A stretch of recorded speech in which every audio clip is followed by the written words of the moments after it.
Today was my day of awakening. I stood way back at the edge of the crowd, dressed in my tattered, faded uniform and scuffed-up shoes, watching Su-chun step up onto the platform. Suddenly, lightning flashed all around him. Thunder shook the earth, driving the crowd absolutely wild with cheers. An SSS-level heavenly Thundermaster. My family wept tears of pure joy. My sisters leaped up to embrace one another, while my foster parents beamed with pride. Elite universities rushed in from all over the nation, eager to bribe him with luxury housing and full scholarships. I just took it all in from a dark corner, totally alone. Then it was my turn, and I made my way through the throng. People actively parted from me, as if I were contagious. They muttered and mocked me. Long before I even neared the artifact, resting my palm against the awakening stone, a faint glow materialized right above my head. D rank, blood enhancement, health capacity doubled. The entire stadium erupted into hysterical laughter. My sisters were laughing the hardest. My mother looked completely humiliated, and my father showed zero emotion, just cold, vacant eyes. Su-chun, however, didn't mock me. He merely stared down at me with a quiet, knowing gaze. I caught his drift instantly. It basically said, "What do you have that could ever match up to me?" I stared down at my open palms, marooned out there on that stage, drowned out by the mockery of thousands of voices. A D-rank health buff? 18 years of grinding, and this is all I amount to? Right then, a bizarre prompt flashed inside my head. System online. You have one opportunity to alter a single letter within your skill description.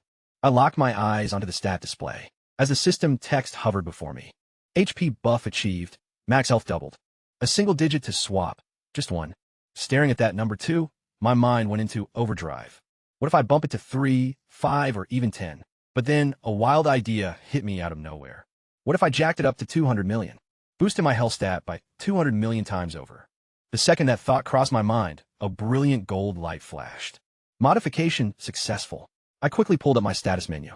Level 1, with a whopping 10 billion HP. I froze right there in my tracks. See, my old man is one of the top 5 most powerful awakened individuals in all of China.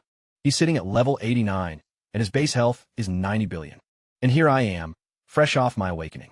Barely level 1, yet already packing 10 billion health points. Keeping my mouth shut and showing zero emotion. I simply turned and walked off the stage. The mockery from the crowd below didn't stop. As I passed by my relatives, my sisters took turns throwing shade. My mom snapped at me to head straight home, before making an even bigger fool of the family. My dad completely ignored me, walking right past towards Su-chun. Su-chun offered some comforting words with a gentle grin. But I knew better. I'd analyzed that look for 18 long years. The sweeter the facade appeared, the colder the reality lurking underneath.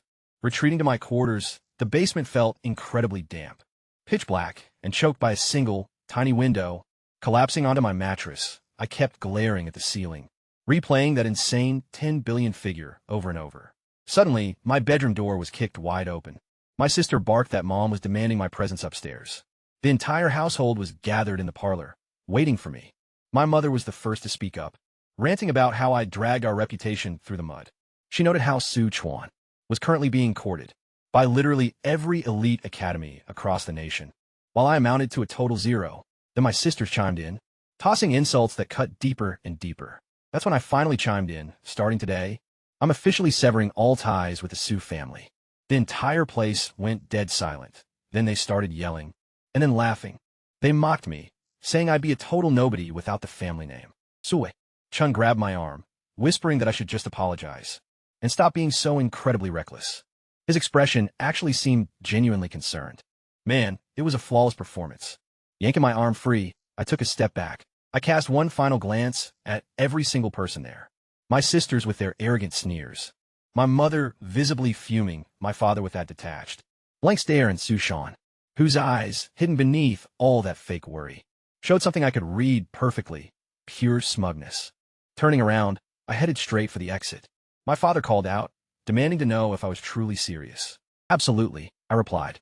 He warned me that once I crossed that threshold, I'd no longer be considered Su. Then he muttered quietly that if things got too rough out there, I could crawl back. I didn't even bother looking back. No need for that, I shot back, and walked out. Standing right by the gates of that massive, glitzy mansion, I turned to look one last time. 18 years. I had wasted 18 long years inside those walls. Yet, I felt absolutely no sorrow, no remorse. Just pure relief. I glanced up at the starry sky, and kept moving forward into the night. I wandered through the darkness until I spotted an empty bench in a park. Taking a seat, I pulled out my phone. I seriously needed to figure out how the rules of this world worked. The memories of the original Su Lin were accessible, but they were mostly just flashbacks of being mistreated and put down. I needed to clear my head and focus.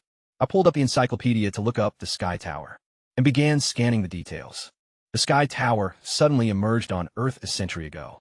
It spans 99 floors, and each time you successfully conquer one, you level up by 1. Floor 88 is the highest anyone has ever reached. The tower opens up every Sunday. You get a single shot per week, 1 floor at a time, and if you fail, you're locked out for good. Your current level is frozen forever. Every 10 floors, you get to select a passive ability. The tougher the trial you choose, the stronger the perk you unlock. But there are no do-overs, so watch your step. Slaying monsters outside the tower earns you points instead of experience. You can spend points in the shop on gear and consumables. I carefully analyzed the level scaling stats. From level 81 to 90, each individual level grants 10 billion HP. Then I checked out the top 5 players globally. All level 89, all rocking SSS tier abilities. My old man happened to be one of them. Shutting the database, I brought up my own status panel. Level 1, 10 billion base attack, 10 billion max health. At level 1, I basically matched an 80-something player who had absolutely 0 gear or buffs active. I pulled up the specs for the first floor. 5 standard level 1 hellhounds, each sporting 100 HP and 10 attack power. Wiped them out within an hour to clear it. The failure rate was a measly 3%. Yet anyone who choked ruined their future completely. So everyone prepped like crazy before stepping in. I guess I'm a bit of an outlier, though. My class group chat was sitting at 999 plus unread pings. I silently browsed through them in the dark, chilling on a park bench, while catching up on the class chat.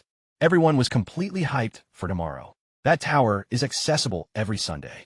My peers were hyping up their skills, forming squads, and mapping out tactics. But then my name brought up. They just mocked my D rank. Totally garbage stat, guy remarked. Supposedly I'd terrorized Su Chin for ages. The rest bought it instantly. Not a soul doubted it. I just stared at the text loop for a sec.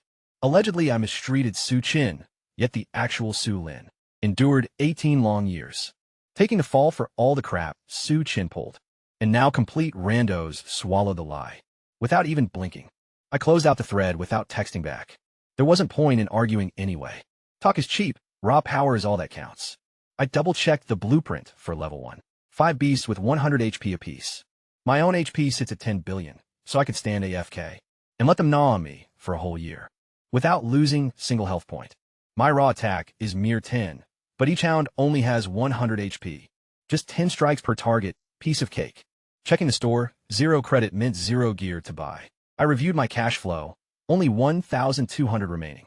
Around this town, that makes you basically broke. I browsed the local map, looking for cheap digs, and spotted place in the old eastern sector. Shady neighborhood with sketchy reputation. Though the rent was flat 600 monthly. I hopped the train and tracked down the spot. Fissures in the walls, dead hallway lighting, cables dangling all over, while the manager sized me up, inquiring about my rank and specific perk. I just muttered D tier and left it at that. She didn't pry any further. D rank is too generic for anyone to give damn. $600 a month plus 1 month deposit. 1 month's rent up front, exactly 12. I basically handed over every cent I had. Room 207. An old, weathered wooden door. A single bed, 1 table, and a lone chair against peeling walls. A shared bathroom and a window letting in the draft. Honestly, I was satisfied. It beat the basement at the Su family's place by a mile. That place was straight up damp and moldy, freezing in the winter and boiling in the summer. This room at least had a window. Laying on the bed, I pulled up the floor guide. Floor 2, 6 monsters, 5 charging boars, and a single healing slime. The slime restores 30 HP every second to nearby monsters. My attack stat at level 2 is sitting at 20. If I hit for 20 and the slime heals for 30, the monster is literally gaining health. It's impossible to kill anything without dropping that slime first. But those boars are going to block the path to it. I can't reach it to clear floor 2 on my own. I'm going to need at least 40 attack. Right now, I've got nothing going for me but high HP. And massive health means 0. If I can't take out the monsters in time, I need gear. A level 2 sword is going to run me 500 points. But I'm completely flat broke after clearing floor 1. Tomorrow, I'll have to head outside the city walls to grind some mobs. Level 1 common monsters only drop 1 point each, meaning I have to slay 500 of them just for one sword. It'll take a while, but I've got a full week. I lock my phone and close my eyes. Tomorrow, I'll run floor 1 first, then head out past the gates to hunt. 1 week to farm enough points. Simple enough plan. Let's do this. The tower entrance was absolutely packed. Thousands of people swarmed the plaza, crowding right in front of the massive blue gate. Students floating mid-air clad in fresh gear. Adventurers decked out in full battle armor. Journalists wielding cameras and powerful veteran awakeners dropping by to watch their kids. Suddenly, the massive crowd parted like a wave. Suchin showed up rocking a silver combat suit, one that easily cost tens of thousands of points.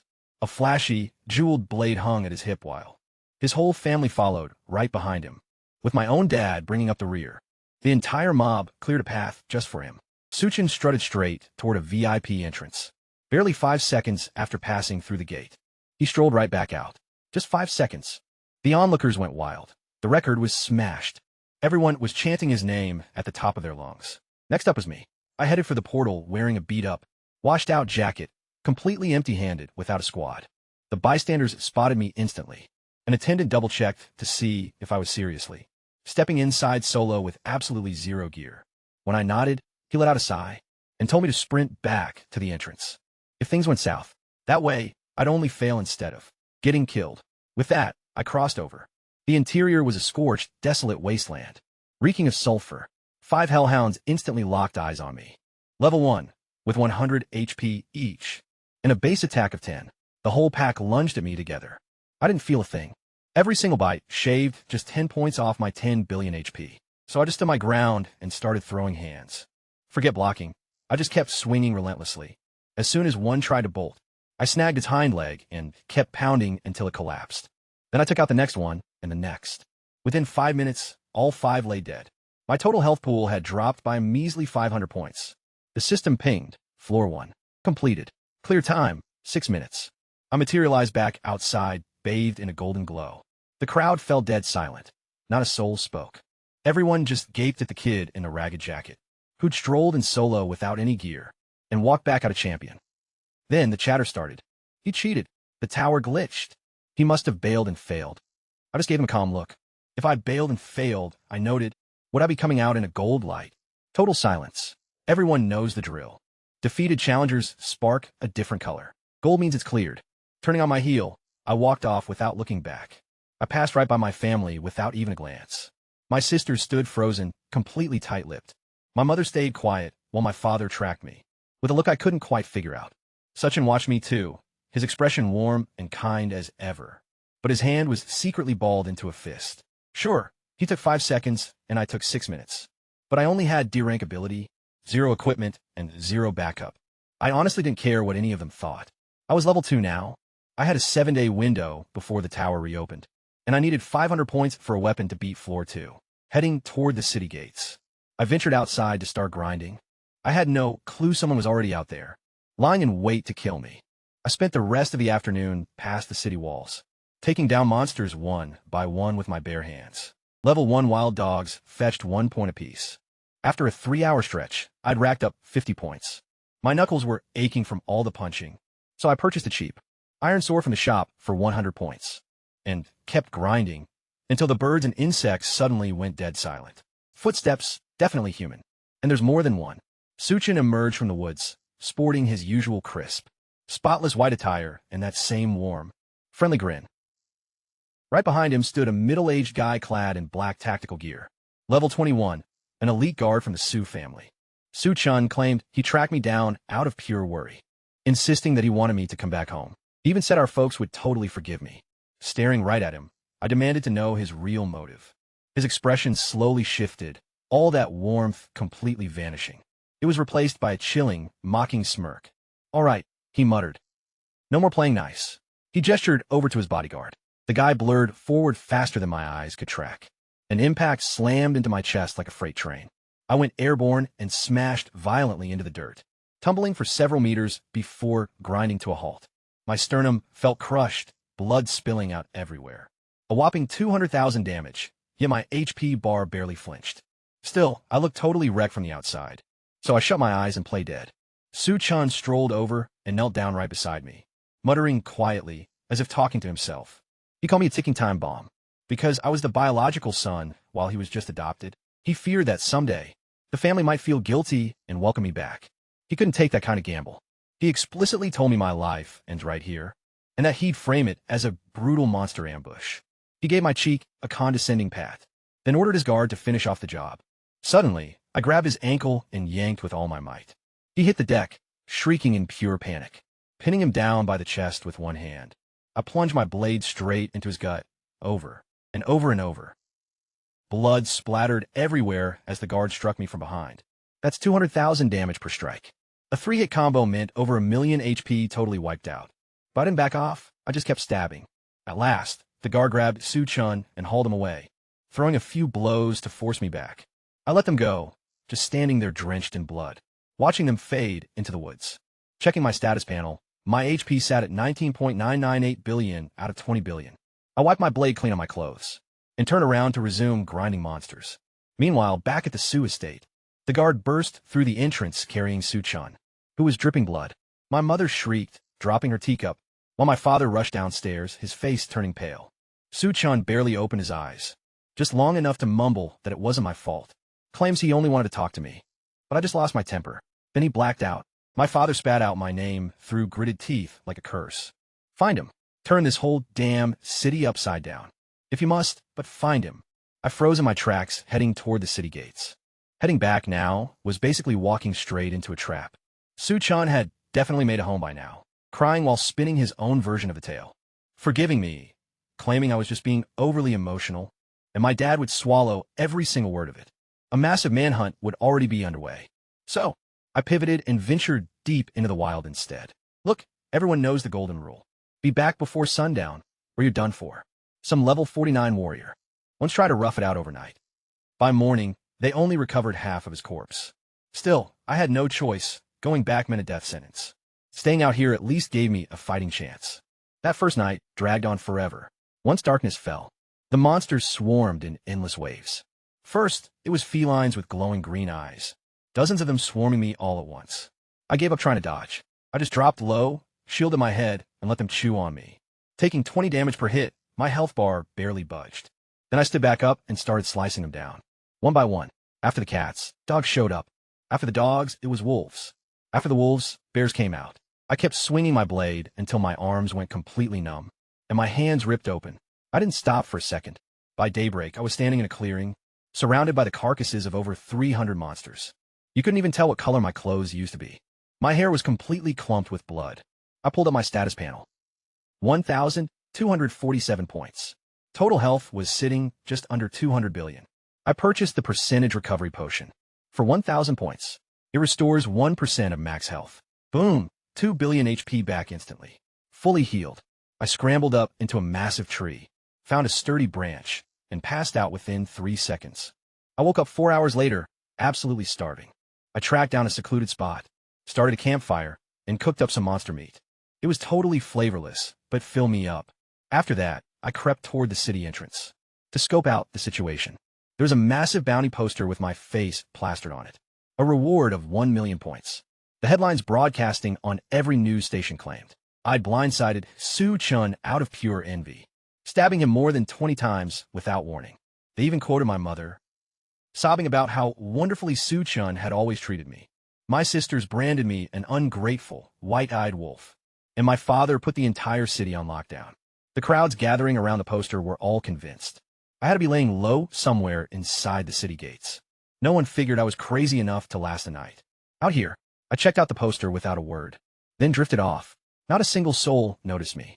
Just some random, ordinary kid in ragged clothes. I flipped my jacket inside out and cleaned my face in a small stream. Then I scrambled back up into my tree and crashed until the afternoon. When I woke up, I sat up in the branches, scanning the open plains below. A crew of 7 or 8 people were hunting monsters. Way off in the distance, their female leader moved flawlessly. Sharp sword strikes, smooth teamwork. She cast a glance toward my tree once, and I went totally rigid, right amidst the foliage. She stared for a second, then got back to the hunt. Right before sundown, her squad packed up and made tracks for the city. She peered back my way one last time before splitting, but she didn't spot a thing. I stayed put in my tree as the sky grew pitch black again. Going back to the city was out of the question. The very instant I passed through those gates, they'd hunt me down. So, I shifted northwest and hit the road, heading for a spot I recalled from my memories. Evil Valley, a total Wild West, tucked behind 3 peaks and a shroud of toxic mist. No rules apply there, save for one. Whatever the level 88 Valley Master says, goes. Anybody stirring up trouble inside would end up dead. Even my old man knew better than to go poking around there, looking for someone 230 miles out. I only had 247 points. An entry cost $1,000. I had to hustle for the rest. Along the way, I kept moving through the dark. That first night, I navigated a rocky wasteland, crawling with venomous vipers. They were all over my legs and torso. Even with constant bites, I didn't stop pushing forward. I just dragged them along with me, until they finally detaches on their own. Right after the snakes, a forest packed with bats was next. They swarmed me so heavily that I could barely even budge. But I just kept on walking anyway. The second night brought on scorpions, ant slugs, and centipedes carpeting the ground as far as the eye could see. I marched right through them. I could literally feel them squirming into my open sores. I pressed on. By the third night, I was wading through a swamp. Crocodiles clamped onto my legs, thrashing and spinning, while rotting ghouls clawed at my back. A massive python coiled tightly around my chest, constricting until my ribs began to crack, and taking a breath became pure agony. Yet I kept moving, with all those beasts still hanging off me. On the fourth night, I hiked through mountain woods, stalked by unseen predators, stone behemoths, and phantoms that drifted straight through my flesh, leaving a bone-chilling frost in their wake. Hundreds of fiends trailed me up the slopes, but not a single one could slow me down. At every sunrise, I'd spot a tree, scramble up, and catch a few hours of sleep. Each day, search. Crews from the Sioux clan would comb through the territory. I hunkered down behind boulders and deep inside thickets. Once a guy stopped right in front of where I was crouching, lingered there for a second, and then moved on.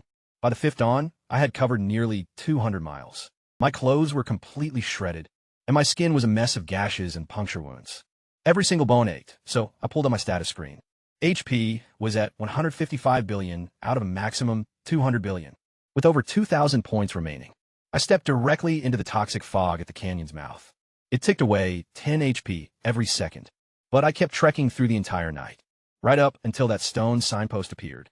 3 blood-red words were carved right into the boulder. Evil Valley. A skinny, elderly guy at the entrance took my 1,000 points without uttering a word, then just gestured me inside. It was a whole secret town. There were stone structures and market booths, with icy-eyed folks sizing up everyone passing by. Yet nobody jumped me. The regulations kept them in check.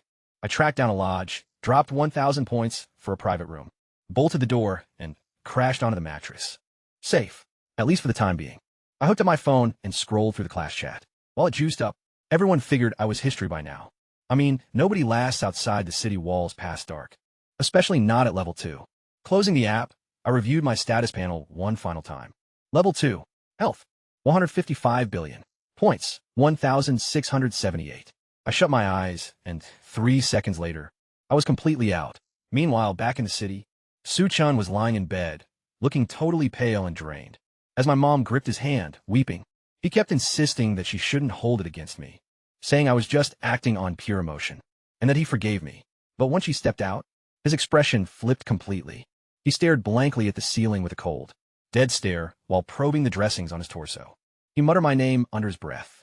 He whispered that he never expected me to make it, that the blow really should have finished me off, that the entire town was hunting me down, and that I was completely cornered.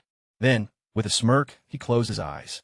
The following morning, I checked out of that pricey hotel. $1,000 a night was just burning through cash. I had to find a cheaper spot. So, I headed down the main strip, watching merchants hawk gear right off the pavement. All the gear here is cheaper than the official store, but I still couldn't afford a single thing. Way down at the end of the road, I spotted a battered stone building with a crooked sign. It was 300 points a night, so I dropped 600 for 2 days, and ended up with a cramped room, featuring a leaky roof and a busted chair. Still, it beat the Sioux family's basement. I headed back down to pick the old landlord's brain. The guy charged a cool 100 points per question. I paid for 3. The tower lay toward the east, and the exit fee ran 500 points a pop. Pretty much everything in this valley costs points. Food, intel, you name it. There were 3 fast tracks to banking points. Hunting down monsters outside the valley Way too risky for my current level. Picking up gigs at the mission hall. Assassinations, bodyguard duties, or pulling heists. Random jobs with all kinds of payouts. Or option number 3, the underground fight ring. The old-timer laid it out straight. Just a combat cage down in a basement. Win, and you walk away with 5,000 points. Lose, and you're likely dead. He warned me that a level 2 stepping in, there was total suicide. I just asked him where it was. He gestured toward the west and went right back to sleep. The 2 bouncers at the entrance were level 28 and 31. They spotted my level 2 badge and cracked up. I told them I was there to sign up for a match. They shut their mouths and let me pass. At the bottom of the stairs sat a massive, subterranean hall, packed to the brim with thousands of people, crowding around a steel cage.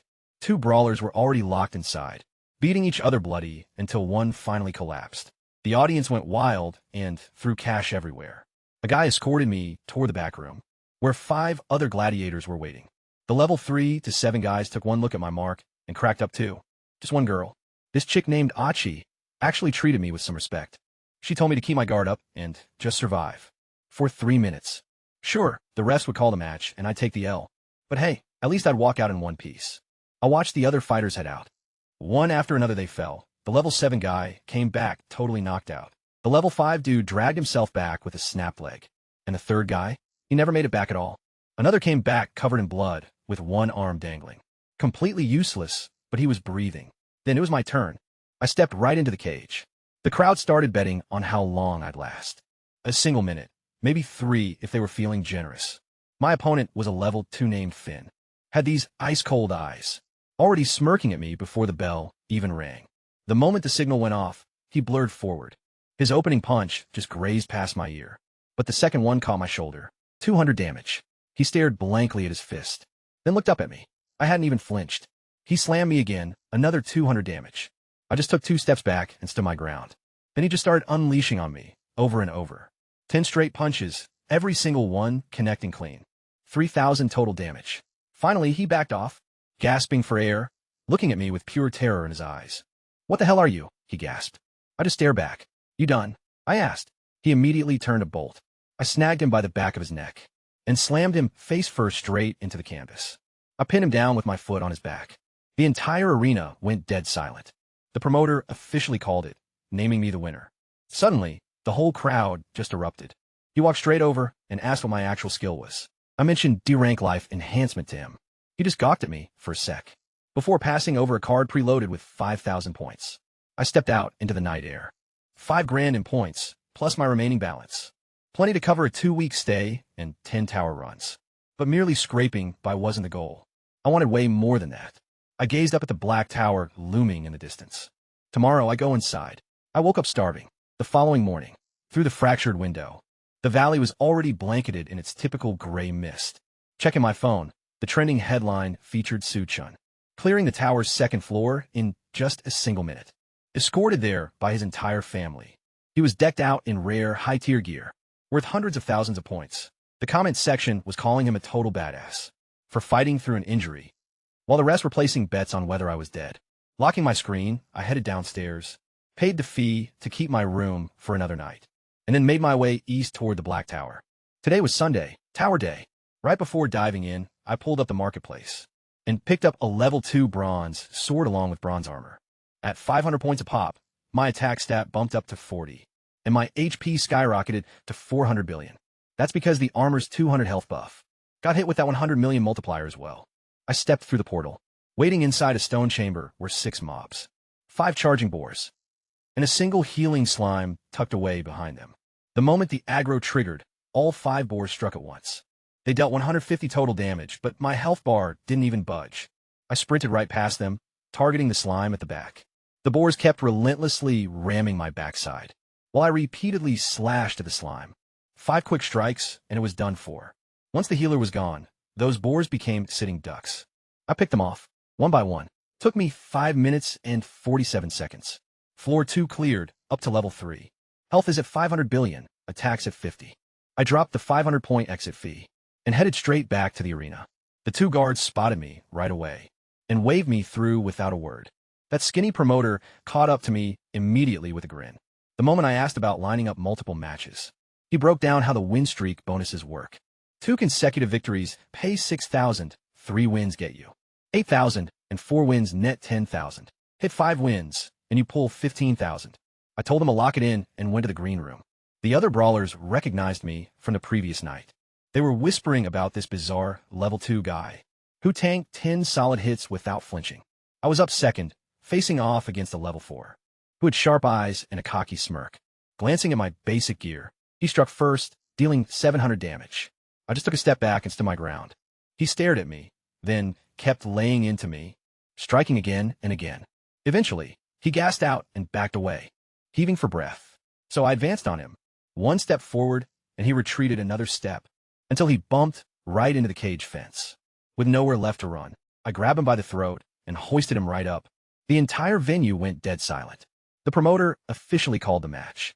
I dropped the guy and walked away. 6,000 points banked for a 2-game streak. The organizer asked if I'd be returning tomorrow. Yeah, I replied. Little did I know, though, someone had already uploaded footage of my bouts online.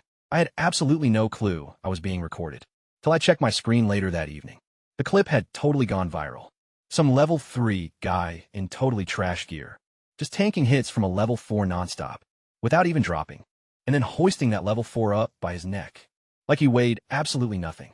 The comment section was losing its mind, trying to figure out what kind of insane skill could even pull that off when somebody dropped the wanted poster right next to a still of my face from the footage, and the whole internet connected the dots instantly.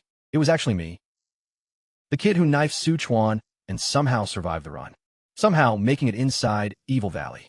Half the comments were just shocked that I even made it through that trek alive, since the paths to Evil Valley were brutal enough to wipe out even level 40 brawlers, and I was barely a level 2 when I fled the city. The rest of them were starting to raise eyebrows regarding Sichuan, with a few pointing out that Chuan had cleared floor 2 in a single minute, rocking tens of thousands of points, in rare gear bankrolled entirely by his family, while I had beaten everything in literal rags, using the absolute cheapest loadout around. Some users were saying, the fraud label didn't fit me anymore. My class group chat had completely blown up too. Fatty Wong was hyping me up as his new idol. Zhang Wei claimed he was a fan now. Even the folks who called me trash just days ago were cheering for this underdog story. I scrolled through everything, resting on my mattress in that cramped, leaky room, chilling. I pretty much choked back a laugh. These exact same clowns were calling me garbage last week. I shut the chat, back over at the Su family residence. My dad glared at the footage with a furrowed brow. My mom just couldn't wrap her head around how a level 2 made it through that trek solo. My sisters went completely silent. Suchin lay in bed, clutching his phone, watching the video of me hoisting that guy off the ground, as his hand slowly balled into a tight fist. He'd literally just smashed a tower record, and had everyone singing his praises. Yet now, the top 3 trending tags were all about me. Staring at the display, he muttered under his breath, "Why won't he just drop dead?" I set my phone down, and pulled up the walkthrough for the 3rd floor. Time to prep for the next stage. I brought up the floor 3 strategy guide, and scanned through it thoroughly. 7 mobs total, 5 armored boars, and 2 healing slimes. The real headache was the slimes. If both targeted the exact same boar simultaneously, the beast would regain 100 HP every single second. My current attack stat sat at 50, meaning I'd deal way less damage than their healing output. The boar would literally never go down. The next issue stemmed from the boars themselves. All 5 shared an identical aggro link. Strike even one of them, and the whole pack swarms you instantly. There was no option to bypass them stealthily. To take out the slimes first, the sole workaround was boosting my attack past 100. I checked my stats page, level 3, attack, at 50, with points at 10,778. I scrolled through the level 3 gear shop. A rare silver blade offered a plus 100 attack boost, and cost a flat 10,000 points. That would easily push me over the 100 benchmark, allowing me to actually burst down the boars faster than the slimes could patch them up. But I wanted way more than just that sword. Here was the thing about my skill that made me just want to sit back and catch my breath. For a sec, whenever I buy gear that boosts HP, that stat gets multiplied by 100 million too. A rare level 3 armor set that grants an ordinary player 1,000 HP gives me a staggering 1,000 billion. A rare ring giving 600 HP yields 600 billion for me. Others drop 10,000 points to gain a 1,000 HP boost. I spend those same 10,000 points for 1,000 billion HP. Identical price tag, 100 million times the payoff. Bottom line, I required 3 rare items. A full set containing a sword, armor, and ring. That ran 30,000 points in total. I only had about a third of that on hand. Hitting the Dahui Chun Arena was the quickest cash cow. I'd already secured 2 consecutive victories. Match 3 offered 8,000, while the 4th gave 10,000. The 5th paid 15,000. Cranking the numbers, 5 bouts across 5 days would net me a solid 44,000 points. That's plenty to bag the entire rare gear set, with cash to spare. Setting my phone aside, I drifted off. Tomorrow was round 3, 8,000 points on the line. I grinned to myself in the dark. With a health bar like mine, losing was going to be a pretty tough feat. I strolled into the arena that night, like it was just another day at the office. The pair of guards at the entrance knew my face, and silently waved me straight inside. The basement arena was even more crowded than yesterday. Spectators gestured and muttered gossiping words. As I made my way down the steps, rumors had gotten around regarding the level 2 rookie, who completely thrashed a level 4. In the lobby, a girl named He nudged me aside before my bout to give me a quiet heads up. My challenger tonight was a level 5, a seasoned veteran who'd been around this ring plenty of times. Their offensive stats were at least an A grade, a complete kit of top-tier gear. I expressed my thanks and headed out when they called my name. My rival was this stocky, bald dude in his mid-20s. He was seriously buff, sporting a black tactical suit and steel gauntlets. As a level 5, his combined attack power, factoring in his gear and skills, topped 2,700, while his HP sat right around 2,750. He took one look at my ragged clothes and smirked. The guy told me he'd cut me some slack if I got on my knees and begged. Right then and there, the buzzer rang, and he rushed me. His opening strike aimed straight for my face, packing 2,750 damage. I just took a single step back. Glares locked. He lunged for another hit. I retreated once more, holding my ground. That's when he stopped holding back. He unleashed a barrage of punches, over 20 straight, connecting cleanly with every single shot. Each blow felt heavier than any hit I'd absorbed. Throughout the entire match, I just stood there taking it. When he finally backed off, completely winded, I stared him down and dropped my usual line. Done. He spun around to bolt, but I grabbed him by the scruff and opened a can of wop ass. He threw in the towel a moment later. 3 consecutive victories, banking 8,000 points. The promoter passed over my card, eyes wide in shock, demanding to know who I was. I simply replied that I was just a guy with a price on his head. And then I walked out. Someone in the crowd had captured the whole brawl on camera. By 10 p.m., the footage had gone completely viral. The internet comment sections were losing it, trying to make sense of how a level 3, wearing budget equipment, could tank over 20 strikes from a level 5. Without dropping, nobody could make the stats add up. My registered stat was a D-rank health pool, which doubled at level 3. That ought to put me at roughly 600 HP. The level 5 had racked up almost 50,000 total damage. Those stats literally made 0 sense to the viewers. My classmates straight up made me their idol. In the group chat, someone mentioned they were using my pic as their lock screen wallpaper for some good luck before tackling the first floor. Meanwhile, back at the Su family residence, my dad watched the clip in complete silence, his knuckles turning white. Su-chan whimpered quietly and told my parents it was entirely his fault for trying to track me down. That day, my mom comforted him, while my sister insisted he had nothing to do with it. My dad stayed tight-lipped for a good while, before giving a hushed command to his crew. Double the bounty. For 1,000,000 points if you bring him back breathing. 2,000,000 if he's dead. Su-chin ducked his head so no one could catch him smirking. I headed back to my cramped room, weaving through streets swarming with crowds, all making their way toward the arena. I kept a low profile and hurried along. I still had 3 more matchups to prep for. A knock at the door woke me up before dawn. The landlord passed me a fabric pouch that had been left outside with my name inked on it. Inside, there were 3 envelopes. I had no clue about the internet storm while I was asleep. The first letter came from Beijing University. The dean hand-wrote it, mentioning he'd caught my matches.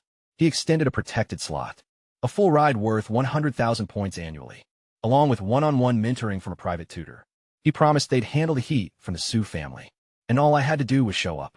The second package was from Shanghai Academy, a formal, printed notice where at the bottom, someone had scribbled a quick postscript. From one of the nation's top 5 strongest fighters, a level 89 space ability powerhouse, who flies solo and never takes on apprentices. He mentioned my skill seemed pretty intriguing, and wanted to test it out himself. The third letter came from Dragon City War Academy. A single line, show up or don't. If you do, elite class. All gear and points are on us. Right below that, someone had sketched a fist. I just stared at those 3 letters for a bit. These were the exact same institutions. that had rolled out the red carpet for Suchan, back on Awakening Day. Yet now, they were pulling strings to smuggle mail to a wanted fugitive holed up in a valley for outlaws. Stashing the letters under my pillow, I headed downstairs. Little did I know, the internet had been absolutely blowing up. All night long, a reporter had dropped a meticulous breakdown of the whole timeline. Starting from the day I stabbed Suchong, she questioned why an SSS rank, freshly awakened kid, would bring a level 21 bodyguard to a low-risk zone, just outside the city limits. She asked why a level 2 would ever strike someone, shielded by a level 21 guard, unless his back was completely against the wall. She didn't explicitly jump to conclusions. She simply presented the cold facts, and the comment section connected the dots themselves. Then, someone else pointed out that the APB out on my father was never officially filed with the Awakener Association. For proper review, the public covenant strictly required this. Before any manhunt order could be deemed legal, he had bypassed that entire procedure, purely because nobody ever expected anyone to stick up for a D rank. Basically, those 3 colleges dropped official press releases, just minutes apart from one another, dead in the middle of the night. Each one offered me a sanctuary spot, and all 3 referenced the covenant. The Shanghai Academy Dean even brought up how that level 89 rogue fighter found my skills totally fascinating. People online said that bounty had turned into a total joke. Back at the Su family residence, my old man sat before a trio of phones, staring blankly at the university announcements. Suchin sobbed against my mother's shoulder, whining that it was entirely his fault, though his eyes behind her back were stone cold. My dad finally muttered under his breath, giving orders to put the bounty on ice until the association wrapped up their investigation. He noted that with 3 colleges jumping in together, he couldn't bury it, and then he headed upstairs. While Suchan kept bawling, I grabbed my coat and stepped out into the gloomy dawn. 4th bout of the day. The basement venue was packed tighter than ever, with at least 5,000 people overflowing up the steps. Pretty much everyone had watched the earlier clips, and word had traveled across the entire valley. My challenger tonight went by the name of Iron Wolf, a level 6 with over 20 cage matches and a mere 3 defeats, which were all dealt by level 7 fighters. He pulled me aside right before I stepped out, and warned me that his offensive skill was S grade. 1. Strike could dish out 10,000 damage. I gave her a quick thanks and made my entrance. Iron Wolf was a massive, stocky guy, sporting a bald head and bloodstained tactical gear, wearing metallic gauntlets, embedded with 3 jewels across the knuckles. He flashed 2 fingers at me and said he just knocked out his last opponent in 2 hits. He asked how many I thought I could take. I told him he'd find out once it was over. He chuckled and said he liked my style. The match began. His opening blow dealt me 11,000 damage. I took a step back and stood my ground. He stared at me, then struck again. I counterstabbed for a measly 50 damage. He laughed, telling the crowd I was just tickling him. Draining his 6,000 health would take me over 100 hits, while he could finish me off in a few swings. We kept trading blows for 70 rounds. Every single one of his hits was brutal. I retaliated every time, dealing 50 damage apiece. Finally, he completely gassed out, bending over to catch his breath. I didn't stop. 1 sword slash, then another and another. The spectators started laughing again, dealing 50 damage per hit on a guy with 30,000 health. They did the math out loud. It would take 600 hits, so they called it a draw. They figured nobody could possibly be that patient. I kept pushing. 100 strikes, 200, 300. Iron Wolf stopped laughing around the 200 hit mark. By 300, he was watching his health bar drop, with a look of pure disbelief. He tried punching me again to throw off my rhythm. I just stepped back, straightened up, and kept slashing. 400 strikes. His health was getting dangerously low. 500 strikes. Iron Wolf backed up against the cage wall. With nowhere left to run, he stared at my blade, which was still dripping with his own blood. He looked up at me, then collapsed to his knees and threw both hands up. I tap out. Stop slicing. I surrender. The entire room went dead silent for a second. Then the place absolutely erupted. Iron Wolf had never surrendered to anyone before, not even once in over 20 fights. There he was, on his knees before a level 3, rocking budget gear, who had just systematically shredded him. Over 500 hits, 10,000 points. For straight wins. I stepped out, blade in hand, my fingers twitching a bit from the grind. Land 500 cuts, and your arm will feel it. That same short guy, with the smartphone, was recording from the corner again. By 11 p.m., the footage was trending at number 1. I got back to my room late and peeked at my screen. The bounty notice had been pulled. The Awakener Association had just put out a formal press release. My dad's manhunt order had been pushed through. without following standard protocol. Zero evidence provided. No formal review completed. The association declared it procedurally invalid and revoked it nationwide effective immediately. They also pointed out that current proof indicated I was the one blindsided first by a level 21 brawler, meaning my retaliation could just be self-defense.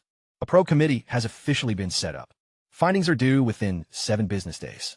No one is permitted to hunt or attack me. While this plays out, I reread it twice and toss my phone aside. Free.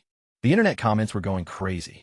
Folks were finally voicing out loud what the stats had shown all along. A level 2 doesn't jump a target with a level 21 bodyguard, standing right there unless he's cornered. That guard, Wong Fu, had completely dropped off the grid. Phone disconnected, nowhere to be found at home. Still, the investigators tracked him down anyway, stuffing a suitcase in some sketchy flat on the outskirts of town. At 2 o'clock in the morning, they escorted him out before he could bail. Meanwhile, over at the Su family home, my old man just sat there dead silent for the longest time. Once he finished reading the official announcement, he ordered everyone to keep their mouths shut publicly until the whole investigation was wrapped up. Su-chun started bawling again on my mom's shoulder. Since his face was buried, nobody could tell, but his eyes were wide open and stone cold. Meanwhile, the class group chat was absolutely throwing a party. Some of them were saying it was completely obvious I'd been set up from day one. Xiao Shui mentioned she'd been crying her eyes out, while Wang Fatty asked if I was planning to head back to the city. I just scrolled through the messages without a word. Then, I pulled those 3 acceptance letters out from under my pillow. I reread them carefully. Beijing University, Shanghai Academy, and Dragon City War Academy. 3 separate promises, 3 paths, wide open and waiting for me. Tucking them away, I lay back down. Not quite yet. I was only a level 3 cage fighter with 3 wins, holding 500 billion health, and still wearing the exact same beat-up clothes I had on when I left home. I'm still too weak. But one day, I'm going to stride right back into that city on my own terms and stand tall right in front of every single one of them. Not to pick a fight and not to clear my name, but simply to force them to witness firsthand exactly what it was they threw away. Tomorrow will be my 5th match. I closed my eyes. That night, the underground arena was packed with 8,000 people, lining the stairwells and crammed into every available inch. Every single soul was there to watch a level 3 take on a level 7. He tracked me down just before the bout to let me know my opponent went by the name Butcher, a level 7 with over 30 fights and a mere 5 losses. An S-grade, strength-type build capable of dishing out over 25,000 damage in a single blow. She squeezed my hand tight and begged me to make it back alive. Stepping into the cage, I saw Butcher standing a full 2 meters tall, with a blood-red tattoo covering his bald head, decked out from head to toe in ultra-rare gear. He smirked down at my ragged clothes. We clashed for 300 rounds, each of his blows hitting heavy. I retaliated every single time, dealing 50 damage. Neither of us was pulling any punches, and neither of us bothered to defend. It was just pure, relentless back-and-forth trading, until his HP finally dropped low enough that just one more solid strike would finish him. He sank to his knees, throwing both hands up in surrender. A 5-match win streak. 15,000 points. The online forum completely crashed that night because too many users flooded the site at once. Literally every trending topic was about me. Someone even dubbed me the most powerful health type, awakener to appear in a century. Meanwhile, the investigators announced that the guard, Wang Fu, had already broken and confessed. He admitted Su-chun ordered him to rough me up that day, out in the fields beyond the city limits. The official findings were set to be published tomorrow. Su-chun had been placed under house arrest by my dad. Strictly grounded, no leaving allowed. Lying on my bed with my blade. My hand was still shaking, yet I felt lighter than I had in years. The following morning, I reviewed the 3 acceptance letters one last time and gave each university a call. Peking University was offering 10,000 points annually, along with total security and one-on-one mentoring. Shanghai Academy countered with 12,000 points a year, plus that level 89 rogue fighter, who famously never accepts disciples, mentioned. My skill set was intriguing enough for personal training. Dragon City Combat Academy promised level 80 instructors, premium gear and points. They noted that one of the nation's top 5 powerhouses had reviewed my gameplay clips and stated I possessed a skill worth leveling up. I was mulling it over when a random number called.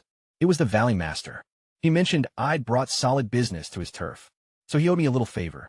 He advised me to pick the school that actually fit, not just the most powerful. Keeping it real, my build was basically just high HP. No offense, zero crowd control. No healing, just pure bulk and stubbornness. Dragon City War Academy made the most sense. The most brutal training, the highest dropout rate. But definitely the most real combat experience. Plus a level 80 instructor who could teach me how to utilize my build. So I gave him a ring. Old John picked up and yelled so loudly that I had to pull the phone away. He told me to sit tight, saying someone would fetch me this afternoon. I reminded him we were 2,000 miles apart, but he just snapped at me to shut it. An hour later, everyone in the valley looked up. At the exact same time, a massive black jet was touching down over Evil Valley, bearing a blood-red fist insignia on its side, the emblem of Dragon City War Academy. The onlookers recognized it instantly. Word was, this ride belonged to the absolute strongest of the 5 Grand Masters himself. An elderly man stepped outside, level 80, white-haired, and standing straight as a ramrod. He scanned the onlookers, his silent gaze making the air instantly grow heavy. When he asked for me, I stepped out from the crowd. He gave me a once-over and grinned. Let's move, he said. I followed him right onto the aircraft. The door shut behind me. We soared into the sky, veering north. Peering outside, I watched Evil Valley fade away beneath us. Just days ago, I dragged myself into that place, fleeing for my life, armed with only a battered sword and ragged clothes. Now, I was riding in a high-tech aircraft, sent by one of the most influential figures in the land. Leaning back in my seat, I watched the clouds drift past. An entirely new world awaited somewhere ahead. The ship cruised northward for 2 straight hours. It was my first flight and my furthest trip from home. The instructor, sent to pick me up, went by Lejeune, a level 80 head mentor for the elite program. He questioned me about my superpower. Within our first few minutes together, I claimed it was just D-rank health regeneration. He chuckled, saying I was clearly holding out on him, but added that it didn't really matter. No matter my gift, as long as I wasn't doing evil, Dragon City War Academy would have my back. Anyone targeting me would have to go through him first. Hearing that made the knot in my chest loosen up a little. He also warned me that training was brutal, telling me not to whine or beg to go home when things got intense. As Dragon City finally materialized outside, it looked completely different from normal cities. There were no skyscrapers or bustling avenues, just massive drills grounds, combat simulators, gear depots, and a stark black tower at the center, giving off a rigid, imposing vibe. We touched down in a grand plaza and headed inside. My new class had over 30 peers, all level 3 rookies, each with their skills stamped on their badges, which totally made my stats look pathetic. We're talking multiple S and SSS ranks. All eyes were on me when I walked in. The coach gave us the details. The tower's 3rd floor opens tomorrow. It was up to us to form squads and map out our own game plan. Passing was mandatory, and anyone dragging the squad down would be kicked straight out of the elite class. With that, he bounced. Right away, a silver-haired guy named Han Bing stood up, an absolute SSS tier prodigy with insane ice magic. He walked right up to me, wanted to test something out, then blindsided me with a heavy strike to the chest. Boom! Out of nowhere, 5,000 damage. I stumbled back a bit, but he lunged again. Same outcome. Then he unleashed his signature move, Frost Burst, dealing 15,000 damage. I staggered back 3 paces, simply brushed the frost off my jacket, and asked if he was finished. The guy just stood there, completely jaw-dropped. A red-haired girl chimed in, claiming my offense was way too weak to be useful. A measly 50 damage per hit wouldn't cut it, but a dark-haired guy in the corner shut her down. He reminded everyone that floor 3 spawns twin healing slimes, capable of stacking health regeneration on the boss. Without a solid tank, the whole party would waste stamina just trying to survive, rather than pushing the offensive, with me up front absorbing the hits. Our DPS dealers could unleash pure hell. He pointed out that having me along boosted our success rate by at least 30%. That completely shut the red-haired girl up. Suddenly, everyone started bickering over who got to claim me for their team. I just kicked back in my seat and watched them fight it out. Just a few days ago, I was the D-tier loser that the entire city mocked. And just like that, a room packed with SSS and SS. Elite Awakeners were vying to back me up. Things happened fast around here, so the class sorted itself out in no time. 3 guys wound up joining my squad. Een, an SSS tier fire elementalist. Red hair, intense gaze, and a raw attack power cracking 10,000.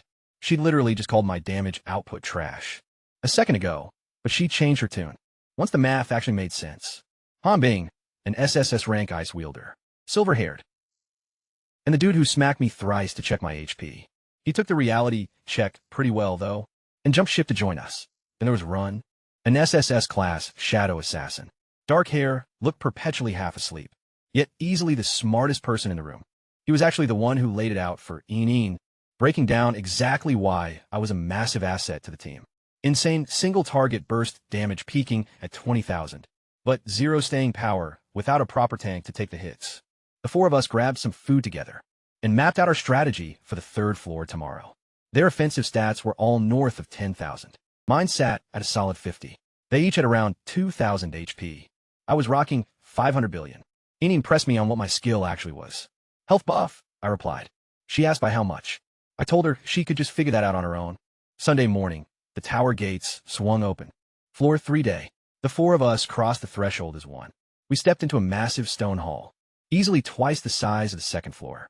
20 armored boars and 8 healing slimes were already waiting in formation. A 4-man squad meant dealing with 4 times the mobs. I charged straight toward the boars. The whole pack of 20 aggroed on me instantly, taking 45 damage per charge and 30 per bite. Songhai damage counters were just spamming my screen. Holding my position, I watched our backline, Yin Yin, Han Bing, and Ing Run, make their move on the slimes. Barely 3 seconds in, and all 8 were wiped. Fire pillars, ice spikes, and shadow blades. Every single hit dealt over 12k damage, cutting off any heals. Those boars were basically sitting ducks. Within 30 seconds, all 20 were completely cleared. 1 minute and 23 seconds total. A brand new record for floor 3, level 4 HP. With a 600 billion stat pool, my attack sits at 60. Han Bing then asked me how on earth I survived tanking that much heat without tanking myself. Yin Yin cut straight to the chase, demanding to know my exact HP. I paused for a second, needing to come up with a plausible lie that would justify my tankiness, without completely giving the game away. I threw out 6 million, which is still roughly 100 times higher than what a top-tier SSS rank HP buff provides. It was wild enough to make sense of the whole thing, yet still nowhere near my actual stat line. The 3 of them went dead silent. Yin Yin finally muttered that her own max HP was only 2,000. Ing Run seriously questioned if I was even human. I just told them they could just call me Su Lin. Later that evening, the academy boards blew up with posts about our run. The comments section was filled with people wondering how a level 4 could hit 6 million HP. Users were saying they couldn't even fathom what kind of insane scaling that would mean. By the time I hit level 80, I just chilled in bed, scrolling through the feed with a straight face. If 6 million got them spinning this hard, imagine their faces if they discovered the real number is 600 billion. Their jaws would literally hit the floor. At level 4, I'm barely even scratching the surface. Turns out, someone caught a voice clip of me claiming 600 million HP and uploaded it overnight. By dawn, the entire nation was doing the math. A level 4's base health sat at 400, meaning 600 million was a massive 15,000x multiplier. The most powerful HP buff documented in a century was just 200 times. Someone actually scored the title Undying King for that. My own stat literally blew past that by 75-fold. Naturally, the Awakener Association called an emergency summit. Yin Yan roused me at 9 a.m. by pounding furiously on my door and shoving her screen right into my face. The association had just dropped a major press release. They were establishing a brand new ability tier above SSS. They dubbed it the God Grade.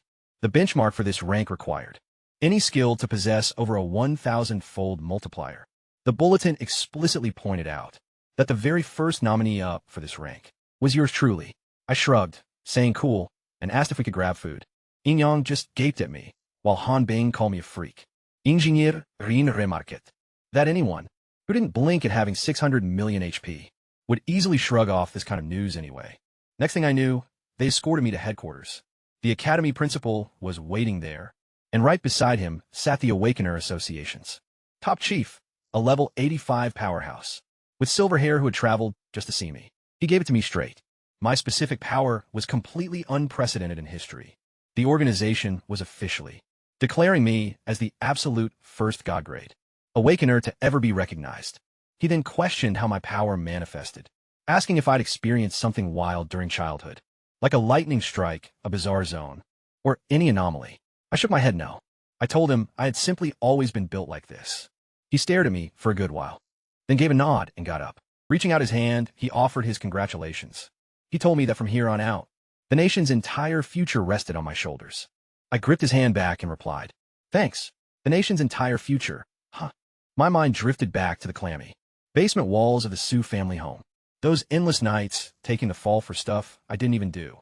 Su Chin smirking down at me with that smug, self-satisfied look. Just thinking about it made me grin. A cold, faint smirk. The nation's big hope. Yeah, that worked for me. At the very least, nobody would dynamic mess with me like they used to. Meanwhile, at the Su family house, my mom's hands were trembling as she clutched her phone, staring at the bulletin. My sisters were completely speechless. My dad sat there totally blank-faced, though his white-knuckled grip on the armrest gave him away. Su-chan stumbled downstairs, looking totally washed out and tearful. He muttered that he'd seen the headlines, and started backpedaling and apologizing again. He claimed he only wanted to freak me out a bit, not actually hurt me. Dad snapped at him to cut it out, then told Su-chan he couldn't stand the sight of him right now, before storming back upstairs. Left behind in the dead-silent room, Su-chan stood with his head low. Nobody caught the look hiding behind his downcast eyes. Ure, ichimaricha. Once our chat with the association had wrapped up, Yen hauled us straight over to the armory. The principal had cleared a complimentary premium tier, 4 rare gear loadout just for me. The supply manager was already waiting, showcasing 3 items on the wall. A dark blade, granting a plus 120 attack boost. Some silver plate, male, adding 12 points to HP. And a ring buffing attack by 60 and health by 600. After equipping everything, I quietly pull up my status window. At level 4, my baseline HP was 400 billion. Factoring in my multiplier, the armor tossed in 12. And the ring provided 601,800 bonus health from gear. Each unit scaled by 100 million, making my total HP a whopping 2,200 billion. When I lowballed it to the crew and said 20 million, the 3 of them completely froze. Yen gasped, pointing out I just claimed it was 6 million an hour ago. I just shrugged and said the new gear covered the difference. They just stood there, staring blanks at me, like I was some kind of alien that just dropped out of the sky. Yen, check her own pool. Only 28. Han Bing was sitting at 2,200, while ING Run had 2,600. Even if you added all 3 of them up, they didn't even equal a fraction of my pool. Een declared that from here on out, her job was DPS, and my sole purpose was just to breathe. We finalized the paperwork and stepped out into the daylight. I kept my eyes locked on the distant tower, while the rest of the gang chatted about grabbing food. My old man was sitting at level 89. His standard attack power at that tier was 9 billion. His SSS tier ability, boasting a 100x multiplier, cranked that damage up to 900 billion per single swing. And that's before factoring in gear, passives, or active skills. My 22 billion health sounded crazy impressive, until I ran those numbers. Still wouldn't cut it. Later that afternoon, our instructor took the stage at the front of the class and announced that everyone had successfully cleared floor 3. 0 casualties. Then he briefed us on floor 4. There were 4 level 4 mobs, 8 commons, and 2 elites. Those elite tier monsters possessed triple the stats of standard ones, and one of those elite variants could trigger a berserk mode, unleashing consecutive AoE attacks all around it. Every single person in that zone got hit. Tanking that would be a breeze for me, but my squad mates stood no chance. The coach made the whole class stay behind later and pulled me over for a private talk. He spelled it out. Just having high HP wasn't going to cut it. This week, I had 2 core things to master. How to lock down aggro on mobs, so they never pivot toward my team, and how to body block incoming AoE damage right before it strikes the rest. 6 days left to grind before next Sunday's tower raid. The backyard training grounds were absolutely massive. Trainees were everywhere, throwing fire, frost, lightning, and gusts of wind. Skills were lighting up the skies in all directions. Crews were running through their formation drills, while some guy in the corner mapped out tactical blueprints. The 4 of us claimed a quiet corner and got to work. I was right in the middle of spacing practice when Yen suddenly shoved her screen right in my face. The Su clan had just called an official media briefing. My dad was standing at the podium, broadcasting it live, straight to the lenses and the journalists. He expressed his deep regrets, confessing he hadn't checked the facts before putting out that bounty alert. He pleaded that if I was tuned in, he really wanted me back home. My mom wept so bitterly she could choked up on her words. She lamented that she'd never embraced me even once. Recalled how, back when I was a toddler taking my first steps, I held my arms out for a hug, but she ordered the maid to take me away. She begged for my forgiveness. My 3 sisters took turns speaking into the mic one by one. Su Yao confessed she'd treated me like garbage and swore things would change from now on. Su Ling admitted she knew I'd never forgive her, yet she still held on to hope. Little Xiao mentioned that she longed for me and wanted me back. The clip hit the #1 trending spot within an hour. The comment section was totally split. Some argued family comes first, and that I ought to cut them some slack. But the rest countered that 18 years of abuse and abandonment don't just vanish just because someone sheds tears on a screen. Everyone was eagerly awaiting my reply. I checked out the video for just a moment before passing the phone back over to Yin Yin and getting right back to my positioning drills. Yin Yin just stared at me, noting that my mom had practically passed out from weeping. I just kept on training. Meanwhile, at the Su estate, my dad had already tried a few tactics. Ahead of the media briefing, he tried calling, but my phone was out of reach. My mom attempted to ping me on every single app, but each attempt triggered that same red alert. Not on contact list, completely blocked. He then rang up the academy's headmaster, demanding to speak with me firsthand. The headmaster just chuckled, saying I wasn't answering, even for him, and gave my dad a straight answer, explaining that I was under the wing of Dragon City War Academy, alongside the direct mentorship of a nation's most powerful warrior. If my father dared to cross me now, he'd be picking a fight with all of them. My dad claimed he had no intention of crossing me, insisting he only wanted to make amends. The headmaster replied that the ship had likely sailed, remarking that my heart had turned to stone, and I wasn't the type to be won over by sweet talk. Right before the press conference, my father had also summoned Su Qin downstairs, ordering him to get on his knees.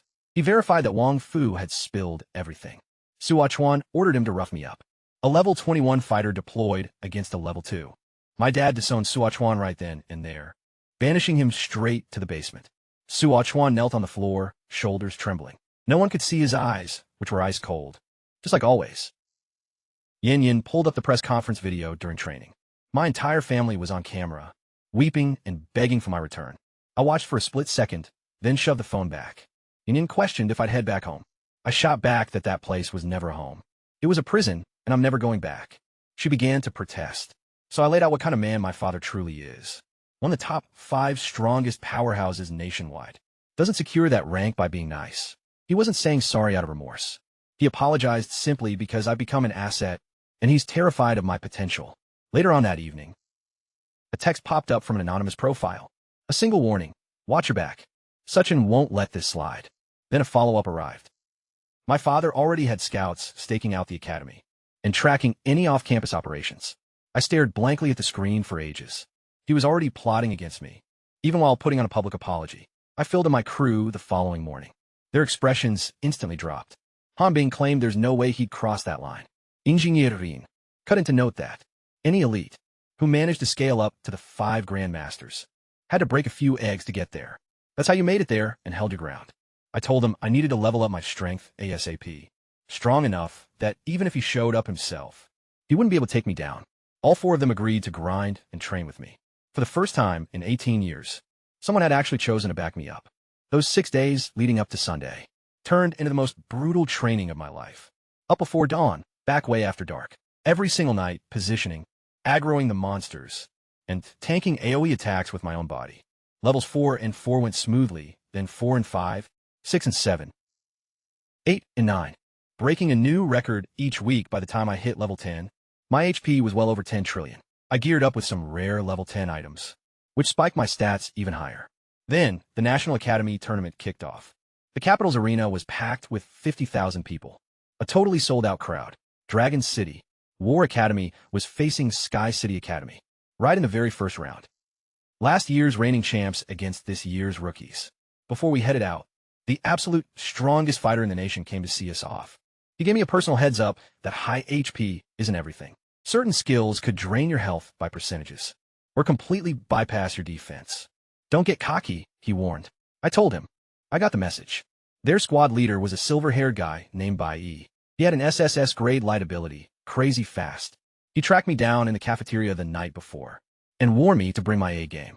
He noted that our first match was against his team, and he wanted to see what God tier actually looked like. The match is on.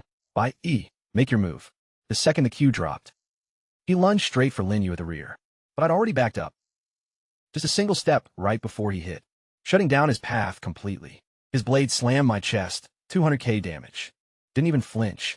I just grabbed the blade, threw him off balance, and slapped him right across the face. He spun right round and just stood there dazed, staring at me. 30 seconds later, their whole squad of 5 was wrecked on the floor. The stadium went dead silent for a beat. And then 50,000 people just absolutely lost it. A reporter asked for my thoughts on the match. I just told him the competition was too weak. The crowd went totally wild all over again. Meanwhile, he was carried off on a stretcher, glaring at my back. He claimed he wanted to see what God tier really meant. Well, now he knew. Suchin wasn't in their starting lineup today, which I definitely noted. If he had been, he'd just be another one of 5 flat on the ground. The evening gala went down on the penthouse floor of the city's top luxury hotel. Pretty much everyone in that room was a major player. Clan patriarchs, guild leaders, and elite awakeners I'd only ever seen on the news before. I just chilled in a corner with a glass of orange juice. Yet people kept crowding around me one after another. Some guy from the Lin clan introduced himself and immediately tried to talk up his daughter, who blushed bright red and called me big brother. This stout guy from the Zhou family pushed his son forward, a high-spirited kid, who gushed about how epic it was to watch me pimp slap Bai Yi across the face. Then this old-timer named Wang Tiangang, level 84, head of the capital's prominent Wang family, walked straight up to me and said I was someone definitely worth making allies with, then ditched before I could even get a word in. Some military guys showed up bringing word from my instructor. Even that quiet kid from the Yi clan across the room kept tracking me with his eyes for a bit, though he never approached. Letters and party invites just kept piling into my hands until I totally lost count. So this was how power looked to the public, just everybody craving a piece of it. My crew finally managed to push through the mob to get to me. Yin Yin had food stains all over her face from overeating, while Hanbing was lugging a whole stack of business cards. Folks had begged him to pass along. ING Rin mentioned someone tried handing him a VIP pass, loaded with thousands of points. Linny just stood off to the side, sipping her juice, and, for a split second, when the rest cracked up over something, a faint smile crossed her face. That was honestly the first time I'd ever seen her smile. Eventually, the head of the association tracked me down to give me a heads up. Tomorrow's rival would be tougher than today's. A spatial manipulator who'd be incredibly slick to corner. He then faced the lingering crowd still crowding around us, and cheerfully announced that I was exhausted and needed a crash. No one dared to talk back. We managed to slip out a side exit and into the empty hallway. Over in another corner of that same room, my dad stood by himself holding a beverage he hadn't even tasted, with my mom right beside him, looking pale and speechless. My sisters kept avoiding old buddies, who were already snubbing them. Meanwhile, my youngest sister hid in the shadows, keeping her eyes on me from across the space. I could easily spot them from my position, and my father watched me chatting with Wang Tiangang, some guy from his own age group, who chuckled and clapped my shoulder, just like a proud granddad. My dad then looked away and headed for the exit. I watched them walk out as the door closed. I didn't feel anything, not satisfaction, nor sadness, just pure silence. Once back in my room, I lay on my bed and just stared at the ceiling. Tomorrow brings another match. The day after, another, and then another. I was going to keep pushing until that trophy was mine. Not as the piece of trash the Sus threw away. Not as Su Qin's older brother, but simply as Su Lin, the Great Awakener, Su Lin. 3 matches in 3 days. All 3 wrapped up within 30 seconds. The second match was against the top squad, from the capital's academy. Their star player wielded a space ability, allowing him to teleport anywhere on the field instantly. The split second the match kicked off, he vanished and popped up right behind Linyu, aiming a blade straight at her back. But I'd already taken a step back. Even before he finished his move, his dagger struck me instead, dealing 250,000 damage. I grabbed his wrist before he could teleport away again, slammed him up into the air, and crashed him into the ground. 30 seconds later, all 5 of them were completely wiped out. Our third match was against a team featuring a crowd control specialist. She hit me with vines, ice, stuns, and paralysis all at the same time. I just walked right through it all and patted her on the head. "You done?" I asked. Her entire squad was eating dirt 30 seconds after that. 3 matches, 3 30-second stomps. When reporters asked what our ultimate goal was, champion was the single word I uttered. They just gaped at me like I'd dropped some major bombshell, though I wasn't trying to be overly dramatic. Honestly, it was just the plain truth. The other 2 divisions from our academy had already gotten knocked out in the opening round. The senior students were stuck in endless debriefs, with some pretty miserable coaches. So, all the pressure now rested squarely on the 5 of us. The principal pulled me aside for a private chat, and gave it to me straight. If we lost, The entire academy's reputation would look like it was being carried solely by a single freshman. I promised him we wouldn't lose. He just stared at me for a long beat, then cracked a smile like he actually bought into it. Later that evening, after wrapping up drills, someone tracked me down right outside the training grounds. It was Yi Wushang, that quiet kid from the Yi clan, the one who'd been eyeing me across the banquet hall, without uttering a single phrase. This time, he approached me out of the blue. He let slip that Su Chuan was currently in the capital. He wasn't on the official tournament lineup, just hanging around, holding secret meetings with people. He didn't specify who they were or what it was about. He simply warned me to watch my back. Then he melted away into the darkness. Before I could press him for more details, I shot him a quick text to say thanks. But he never texted back. I stayed awake for a bit that night, tossing it around in my head. Sui Chun in the capital, rubbing shoulders with folks, plotting something. I couldn't guess his game, but I knew his type well enough to realize he wouldn't just take things lying down and accept the way the cards had fallen. Whatever scheme he's cooking up, bring it on. Tomorrow is the big semifinal match, and I'll handle things one step at a time. The semifinals were against the nation's #2 ranked squad. Their captain went by Lei Dong, a guy with SSS-grade lightning powers. His strategy was pretty obvious right from the jump. He knew he couldn't put a dent in me, so he tried targeting everyone else with AoE lightning instead. But I jumped in before the sparks even left his fingertips, and took the whole blast myself. Next, he tried sending his crew to flank me. This speedy girl flanked us from behind, rushing with a blade. I cut back and intercepted her. Then some powerhouse tried charging past me toward Yin Yen. I snagged his collar and yanked him right back. Another opponent started spamming ice spells, but they didn't leave a single scratch on me. Lei Dong spent a solid 3 minutes, unleashing every ounce of his lightning arsenal on me. When he finally ran out of juice, he was doubled over, wheezing. I walked up and told him he was incredibly strong, but still couldn't hurt me. He was completely speechless. After that, my team cleaned up the rest of them in 30 seconds flat. For straight wins. Finals tomorrow. At the evening gala, this girl wearing a yellow dress parted the crowd and came straight for me. It was Wang Xueqing, the granddaughter of the Wang family patriarch. Level 84. She gave me a thorough look over and noted that I was shorter than her brother, and honestly not as good looking either. I just told her she was probably right. She cracked up so hard she practically cried, and then she mentioned that her cousin is the captain of our opponents tomorrow, an SSS-grade dual-element user, apparently. She promised she'd come root for me, saying it'd be a total drag if I lost. With that, she took off. Yin muttered that the girl might be a little loose upstairs. Han Bing mentioned she was the renowned princess of the Wang family, totally spoiled and a nightmare to handle. Ingrid noted that her granddad was level 84, so making enemies wouldn't be smart. I watched her yellow outfit fade into the crowd, still trying to figure out what her deal was. Later, I spotted Yi Wushang standing by a window all by himself, and I straight up asked him about Su Chong. He let slip that his dad had gotten word about a plot to ambush me. Outside the capital, right after the tournament wrapped up, the mastermind had apparently met with Su Chong. He couldn't pin down who it was exactly, but he warned me that once I left the city limits, I better watch my back. I stood by the glass, staring at the city lights, long after he walked away. So Su Chuan isn't backing down? Fine. Bring it on, I'll be waiting. The finals drew a packed arena, completely sold out with people overflowing into the aisles. Broadcasting cameras were everywhere. My opponent turned out to be Qin Hao, the leader of the Capital Academy squad. He also happened to be the cousin of that girl in yellow. He bragged that even a god tier would go down today, then opened his hands to show me why. 2 glowing sparks, 1 silver and 1 violet blue. A dual attribute SSS grade build, a mix of space and lightning elements. The stadium went wild, and even Yin Yan's expression hardened. Han Bing remarqued that it was the most brutal combo to counter. Rin nodded in agreement. I told the 4 of them to fall back behind me. The countdown ended. Qin Hao instantly vanished, teleporting right behind me, launching a lightning orb straight at Lin Yu. But I had already shifted back a step. The surge struck me, dealing 500,000 points of damage. I took a step backward and held my ground. He pulled it off again, another half mil, forced back a step, over and over and over. More than 10 consecutive strikes, every single one, dealing 500k damage and forcing me backward pace each time. Still, I didn't yield enough ground for him to hit anyone. Standing behind me, when he finally paused, he asked what my max HP was.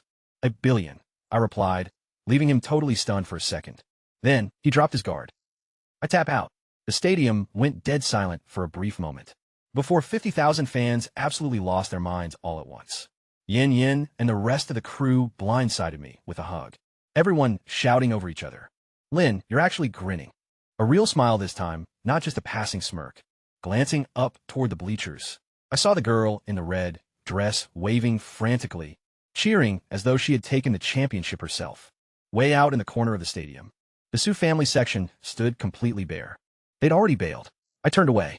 I was the champ. But Su Chuan was still lurking somewhere out there in the city, conspiring with people I hadn't even crossed paths with yet. Staring out toward the skyline, I thought, whatever plot you're cooking up, bring it on. I'm ready for it. The podium presentation was pretty low-key. Chun Jiujio presented me with the cup, while Wang Tiangang draped gold medals around each of her necks.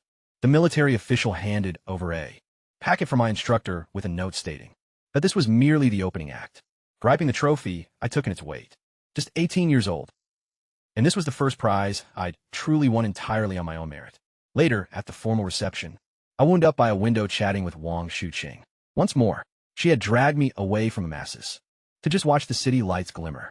Then she murmured this was her go-to spot whenever she felt down. Back in the day. Next, she asked if my own childhood had been rough. I just told her that's all ancient history.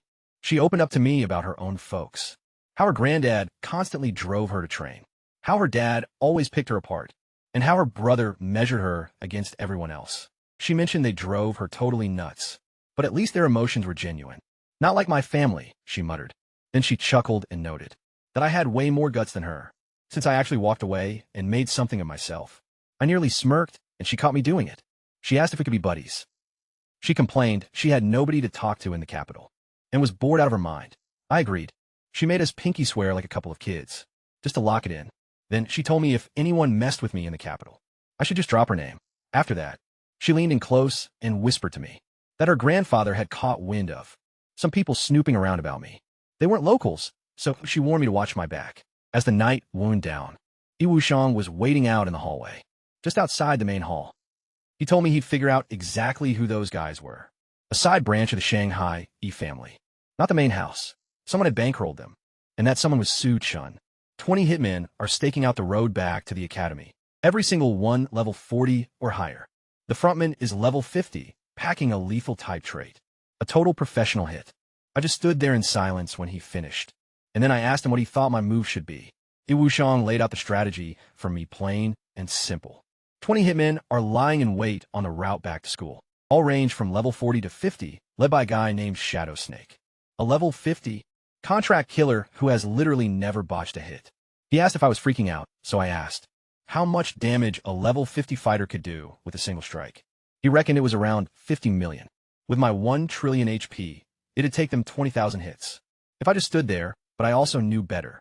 I wasn't dumb enough to square off against 20 seasoned pros between levels 40 and 50 alone. They held the upper hand in speed, abilities, gear, and combat experience. Advantages my massive health pool couldn't outlast indefinitely. Getting slowly whittled down was a genuine threat. I immediately dialed Shin Jojo. He picked up after just 2 rings, and I filled him in on everything. He went completely silent for a moment, and then his tone turned stone cold and dead serious. He ordered me to stay locked in my room and not to open up for anyone. 10 minutes later, 4 agents sent by the association were already posted outside my door. The guy leading them was level 70. The following morning, Joe met up with me for breakfast and mentioned they had verified the whole story. He added that calling it in was absolutely the right call, rather than trying to play hero by myself. He noted that a lot of rookies who get a little power start letting it go to their heads, thinking they're invincible, and that's precisely when they get wiped out, without even realizing why. I just told him flat out that I knew a level 50 was out of my league. He replied that the association and the military were launching a joint operation. By lunchtime, he returned with the news that 18 of the 20 had been busted. 2 managed to flee, but they're currently being hunted down. Shadow Snake was locked up and facing interrogation. But nailing Su Chun himself was way trickier, unless Shadow Snake explicitly confirmed the hit order. They just couldn't make a public move on him. Chun Juju mentioned that if Snake spilled the beans, it'd be a whole new ball game. Wang Shiqing rang me up that very morning, offering to crash at her place for safety, under the shield of her granddad's protection. I let her know I was already sorted, which left her sounding a bit bummed out, though she still told me to holler if I needed a hand. She said that's just what real friends do. By the next morning, A military bird was prepped and waiting at the runway. General Xiao showed up in person to fly back with us. Ian remarked on what a massive flex that was, but he figured a god tier. Awakener was totally worth the hassle. I stared out the window as the capital faded away beneath us. It was a solid trip, championship one, and I'd made actual, true friend for the first time ever. Still, Suchin was out there laying low somewhere, plotting his next strike. But honestly, whatever. I actually had people backing me up now. He'd have to plow through all of them first. Leaning back in my seat, I shut my eyes, taking it one floor at a time, one level at a time. Once I'm powerful enough to face my old man directly, without flinching, every single debt will be squared away. The warm sun beaming through the glass felt great. And soon Dragon City War Academy loomed ahead. We finally touched down at Dragon City War Academy to find a massive crowd gathered out in the plaza, rooting for us and shouting out our names. Even the principal stood there, grinning ear to ear like he'd won the prize himself. Instructor Lei Jean gave me a hefty slap on the back, enough to nearly knock me off balance, and call me a good kid over dinner that night. The passive skill trial became the hot topic for everyone. Unlocking at level 10, it offered a single shot at entering a trial zone to secure a permanent passive perk. We got to pick our own difficulty. A tougher challenge meant a way stronger skill, but if you messed up, you were stuck waiting until level 20 for a do-over. Ian was leaning toward an attack buff. Han Bing, on the other hand, wanted a crit rate boost. Inwen was eyeing extra speed. Pretty much everyone had an opinion. I kept my mouth shut and went over the whole list. By myself in my room later that night. The attack buff offered flat stat increases, which wouldn't scale with my core ability at all. Totally useless to me. Flat HP increases, meanwhile, would give me a massive boost right now, but they'd end up irrelevant down the line. A percentage-based HP boost made more sense long-term, but it really just made me a bigger sponge, not necessarily tougher to take down in the long run. And then I spotted it, recovery enhancement percentage type. On normal difficulty, you regenerate 0.05% of your max health every single second. But on hell difficulty, you pull back 1% per second. My current health pool sat at 10 trillion. 1% of 10 trillion meant 100 billion healed per second. I just stared at that number for a good while. A level 50 assassin deals maybe 50 million damage a pop, with a 100 billion per second regen rate. Even 2,000 of those strikes landing every second couldn't outpace my passive healing. 100 level 50 brawlers, unleashing everything simultaneously, still wouldn't be able to compete with my health regeneration. The only conceivable way to drop me would be a one-shot, cranking out over 100 billion damage in an instant. Absolutely nothing at this stage could pull that off. I kept scanning the rest of the list with extra care, just to verify I wasn't overlooking a better option. Honestly, nothing even competed. This specific trait was literally custom-made for me. Most people at level 10 had maybe a few thousand HP. So 1% of that was basically pocket change. But for me, we're talking 100 billion every single second. That's the sheer power of a 100 million times multiplier, stacked onto a percentage. I locked my phone. Mine made up. A difficulty. Recovery enhancement percentage type. The passive skill trial kicked off early the next day. All 30-plus students from the elite class gathered around, totally anxious but pumped. Instructor Lei Jun hammered it in that we only got one shot. Pick the wrong difficulty and flunk it, and you're benched until level 20. Choose wisely, because whatever skill you lock in will dictate everything. Moving forward, I watched my squad step up first. Yin Yin went with held difficulty for attack enhancement. Percentage. Her challenge dropped her straight into a swarm of fire elementals, completely immune to burns. She swapped to blue flame and went full aggro, ditching defense entirely. She emerged looking scorched with half her hair singed off, but she wiped out all 100 targets, with just over a minute left on the clock. Han Bing opted for held difficulty on ability. Cooldown reduction. A level 20 dragon boss hounded him through a frozen wasteland for 15 straight minutes. He spent the bulk of it bleeding out and shivering, literally dragging himself across the finish line, with his health bar basically at zero. He made it through by a mere second, clutching a sudden surge of energy at the final moment to summon one last wall of ice. ING Rin selected. Held difficulty for critical hit enhancement. An ink-black labyrinth where phantom killers stalked him. 10 of M, total. Nobody on the outside could glimpse what went down. Once the clock ran out, he was standing over their corpses. As for Lin Yu, she picked hellish difficulty to boost her ability effects. Her task was to cure 100 plague victims, all while a venomous fog drained her HP by the second. To make matters worse, treating Every single patient ticked up her own toxicity level. By the last survivor, she was literally dragging herself on her knees. She managed to pull it off, right as both metrics maxed out. Talk about perfect timing. A single delayed breath, and she'd have bit the dust. She just wiped out the moment she exited. In-yang managed to grab her. Watching the four of them, I suddenly felt a strange, unexpected sensation. A sort of warmth. Right then, Commander Lei Jun called my name.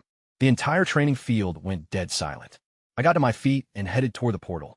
Right at the edge. I paused and glanced back at the rest of the crew.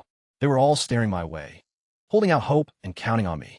Giving a single nod, I crossed over. The challenge zone dropped me right into a barren wasteland. The floating prompt displayed the cleared criteria. Hold out for 30 minutes against an incoming horde. Phase 1, 1,000 elite wolves. Phase 2 kicks off at 10 minutes. 5,000 extra. Phase 3 at 20 minutes. Over 10,000, plus an alpha Lord Wolf King. Running the numbers real quick. Each elite wolf deals roughly 5 to 600 damage, even if they manage to dogpile me all at once. A synchronized strike would only set me back, maybe 10 million health points, and I sit at 10 trillion. It'd take them over 1,000 volleys just to chip away. Half of it, but the total trial limit is just 30 minutes. The initial wave finally breached 1,000 red-eyed wolves, flooded across the dirt right at me. I just stood there. The first one nipped my leg. 520 damage. Didn't even flinch. More swarmed in, covering my legs, my back, my arms, and my shoulders. Pretty soon, I couldn't even see my feet, under the massive pile of snapping wolves. From far away, I probably looked like a walking black mount. I pulled up my HP bar. After 2 minutes, I'd lost maybe 20 million out of 10 trillion. So I waited. 10 minutes dragged on. The second wave hit, 6,000 wolves. By then, my total health had dropped by less than 200 million. I yawned. Didn't catch much sleep the night before. Third wave, 10,000 wolves plus the Wolf King. The alpha was 3 times larger than the rest, sporting silver fur and sharp, clever eyes. It observed me from a distance for a bit, waiting for me to drop. After 3 minutes, it personally lunged and clamped onto my throat. With all its might, 5,000 damage.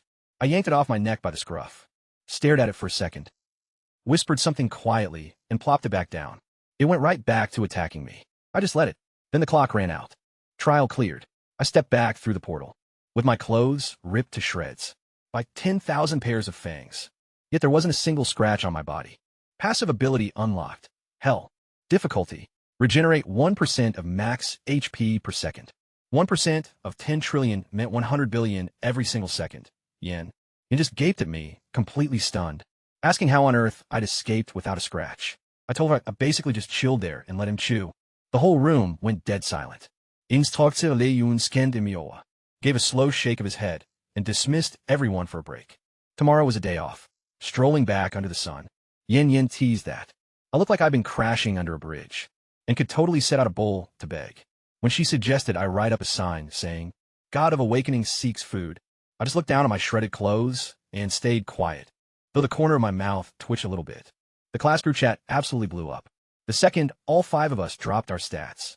Yin posted first. Health, difficulty, attack plus 50%. The reactions were instant. Then Han Bing dropped theirs. Health, difficulty, ability cooldown. Minus 20%. Even more mind-blown reactions. Next up in run. Health, difficulty, critical hit plus 20%. And then Lin. You shared one quiet line. Health, difficulty, ability effect plus 50%. The chat went dead silent for a few seconds before going nuts. 4 hell difficulties from single squad. Everyone was hyped, waiting for number 5. In tagged me straight up, so I typed back.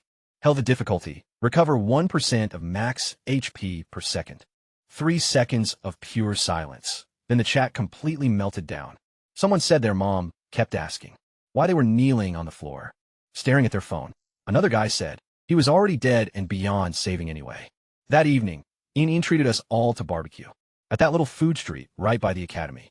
She hung out there so much that the owner kept a regular table reserved just for her.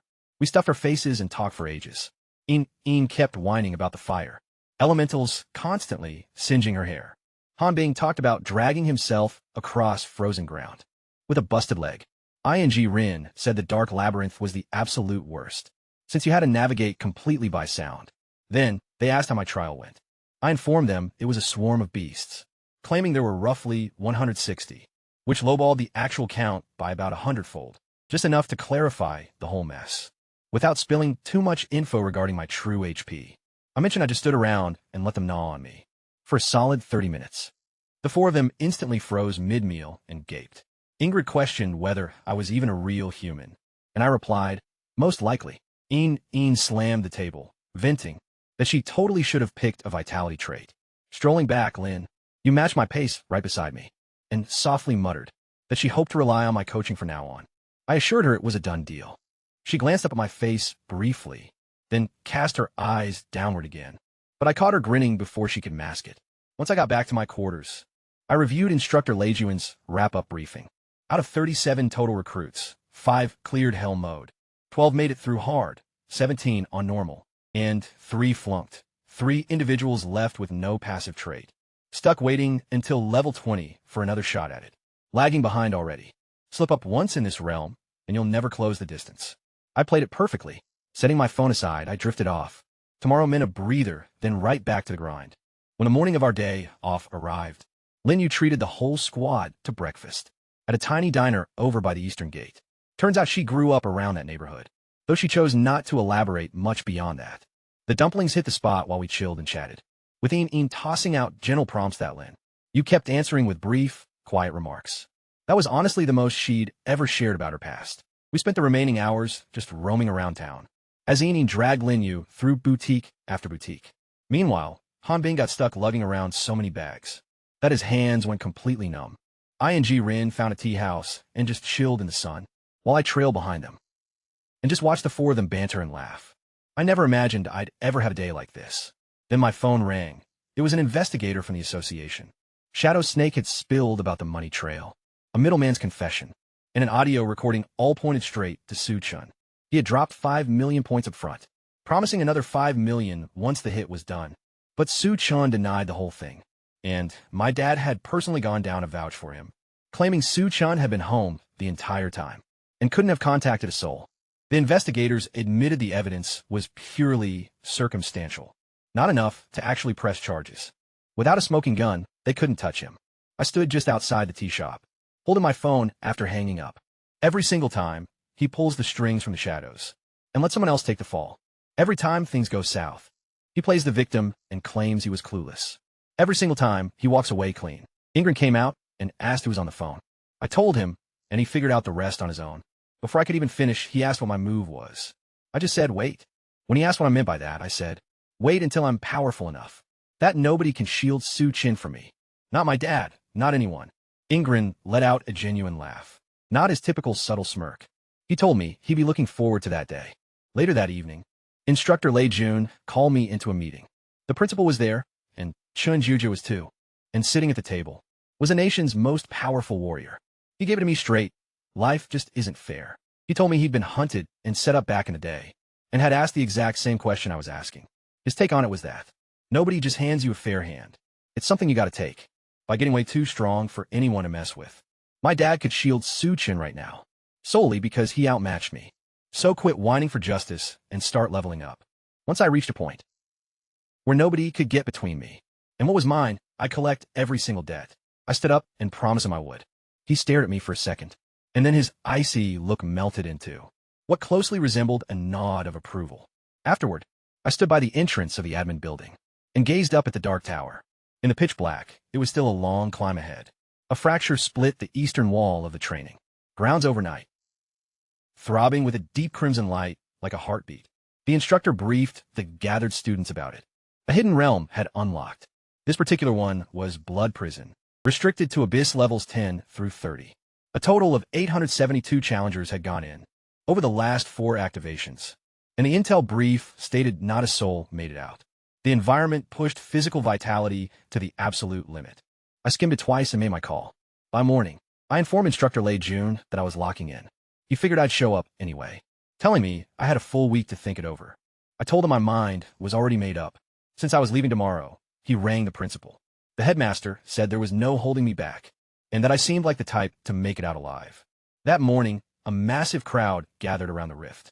Journalists, family reps, association staff, plus all the students and faculty. My crew was right there. Yin was already tearing up before I even crossed over. She begged me to make sure I return. Then, I stepped right into the rift. Inside lay a crimson wasteland beneath a heavy, overcast sky. The air reeked of blood, with a dark citadel looming ahead. I started heading toward it. A sentry eye on the palace gates beamed a voice. Into my mind, 3 challenges.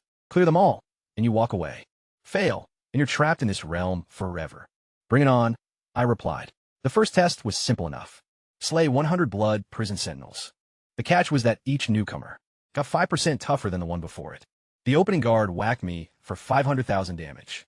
I countered with just 1,000. I quickly crunched the numbers, taking down that first sentinel with only 1,000 damage. Per strike meant delivering 5,000 blows.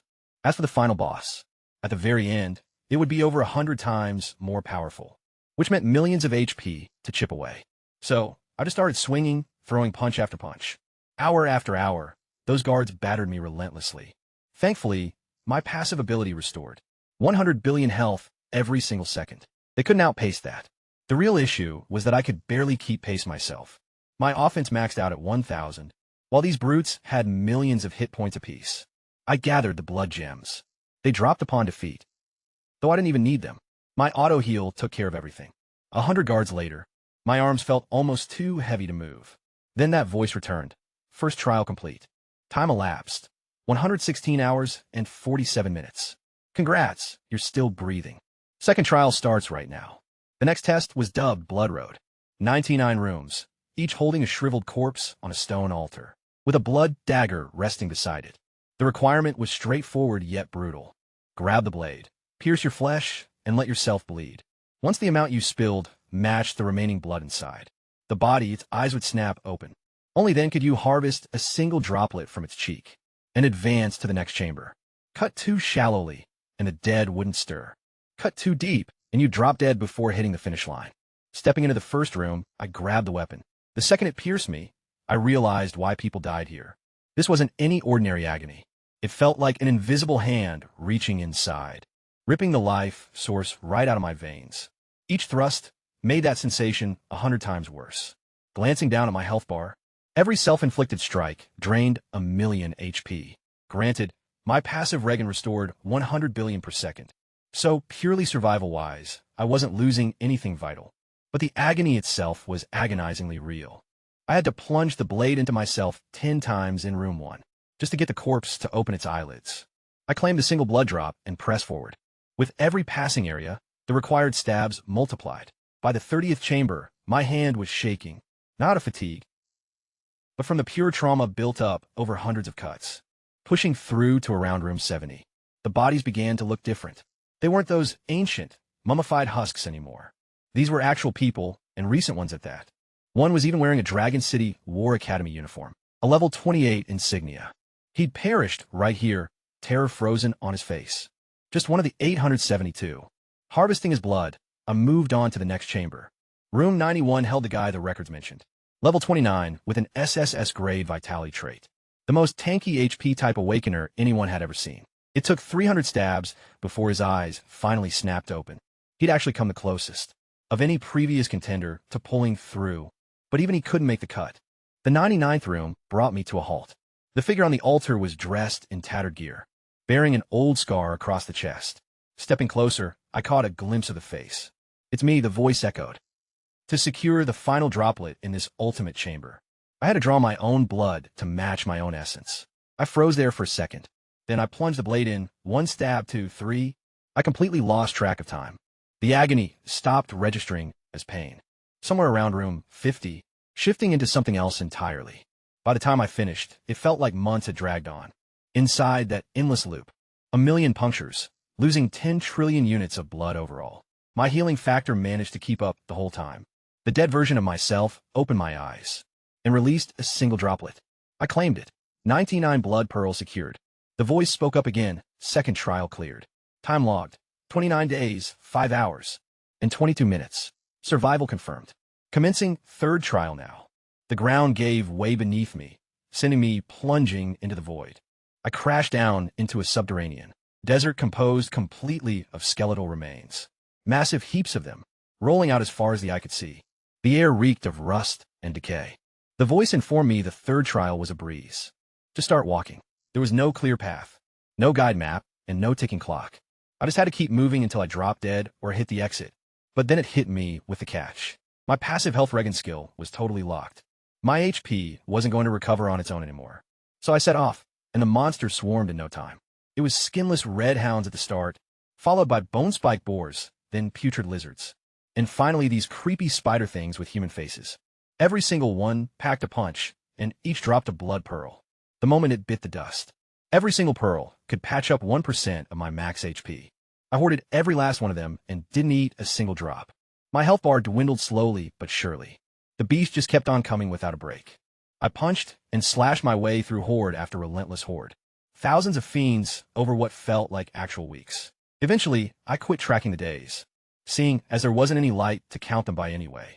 Right around what felt like day 7, I hit a massive mountain made completely of bones. That totally blocked the only route ahead. The whole thing was crawling with monsters. Every damn species I had run into so far, thrown together, surging right down toward me.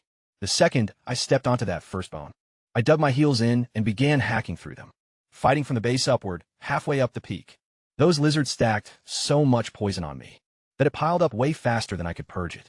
Closer to the summit, the spiders bound me tight in silk, forcing me to just take it motionless for hours, while they gnawed away at me. Before I finally broke loose to strike back, my HP plummeted from 10 trillion straight down past 8, then down to 7, and then to 6.5. At long last, I made it to the summit's plateau. A 100-meter-tall armored monster was lying in wait. It nearly squashed me right out of the gate. I spent what felt like a solid 2 weeks, kiting its feet, chipping away 1,000 damage per pop, all while it tried to flatten me with every step. Its health pool was absolutely massive. My own HP kept tanking, but when it finally went down, I pulled up my status bar. 6.5 trillion health to spare, over 800 blood pearls pocketed, and 0 consumed. I headed straight through the exit. The skeletal wasteland faded away, and I found myself in a golden chamber. An elder clad in crimson robes stood waiting. He told me I was the 873rd challenger to enter the blood prison abyss, but the very first to make it to him alive. He inquired about my blood pearl count, so I dumped my entire haul onto the floor. 1,372 standard pearls, plus a single lord pearl dropped by the massive behemoth. He tallied them up slowly, and then he locked eyes with me, his entire demeanor completely shifting. He asked how on earth I hadn't used a single one. I just told him I simply chose not to. He went quiet for a second, and then explained that the prize tier depended on the number of pearls. Handed over, scooping up the whole pile. He offered me a mask in return. It was practically see-through, like a thin sheet of calm water. The stat description read, Formless mask, unique grade, equipped to alter your looks, build, aura, and skill signature whenever you want. Anyone clocked at level 100 or lower, even if they're standing right in front of you, won't be able to see through it. The very creator of this domain had once worn it himself, to navigate between influential groups, without anyone ever spotting who he was. Extending my hand, the mask melted right into my palm. I asked for the exit, and he gestured toward a bright, white doorway at the very end of the corridor. I headed straight for it, pausing just once before crossing the threshold. I told him that my name was Sulan. He replied that he knew the 873rd, the sole survivor. He promised he wouldn't forget me. I stepped out into the light. Outside this domain, barely 3 hours had actually gone by. Passing through the fissure, I stood in the sunshine, looking like a creature that had just dug its way out of the dirt. My clothes were shredded, dried blood caked my face, and my hair was a total disaster. Yin Yin slugged me first, then locked me in a hug and refused to let go, weeping and shouting all at once. Hanbing stood close by, keeping up a mantra that I was back, and that everything was all right, beaming, like someone who had been holding their breath for ages. Ren approached and gave my shoulder a pat, remarking simply that I had survived. Lin, you, remained a few paces back with bloodshot eyes and a faint smile she couldn't quite conceal. Wang Shuqing had traveled all the way from the capital. She pushed through the onlookers, scanned me up and down, jabbed me in the chest, and reminded me that I still owed her a dinner. Journalists immediately swarmed me with questions. What happened in there? What did I find? How did I pull it off? I kept quiet, only mentioning that it was fine. When Shin Jiojo inquired if I could recount what I went through, I told him it wasn't the right time. He chuckled and ordered everyone to give me some space. Returning to my quarters, I stood in front of the mirror and checked out my reflection for a sec. Then I tried out the mask, and my features morphed. Heavier brows, a sharper, higher nose, and a more chiseled jaw, a total stranger's face, gazing back at me through the mirror. I kept it on for just a moment, before letting it shift back to normal. Touching my face one last time, I headed to the shower. Later that night, the entire elite class crammed into a private dining hall. Plates were overflowing and the wine was flowing. Everyone was shouting over one another. Instructor Lai Jun and the principal dropped by, and the boss set down 2 bottles of liquor on our table, telling me to knock 'em back. So I drank. A warmth spread through me, the kind that had absolutely nothing to do with the booze. 42 days, cooped up in that place. Yet just 3 hours out here, and everyone was still hanging out. Once I got back to the group, I told them thanks. But on the stroll back to the dorms, Yin Yin mentioned we were a team, so no thanks were needed. Afterward, I lay in bed, staring up at the ceiling. With just a thought, the mask materialized in my hand, as thin as a sheen of water, completely translucent. It could mimic anyone, staying hidden even from a level 99. I stashed it away. There'd be plenty of time to use it later. Right then, my phone started buzzing like crazy. An incoming text made me bolt upright. The update hit my device late into the night. My dad had just declared that he'd tackle the tower's 89th floor this coming Sunday. If he cleared it, he'd break ground as the very first level 90 awakener in human history. The pros all agreed that once he reached level 90, gaining that 9th passive skill trial, his raw might would dwarf the other 4 legendary warriors. Put together, nobody would be able to touch him. Lying in bed, I mulled it over. It was obvious he wasn't the type to make a move without total certainty, since he went public with it.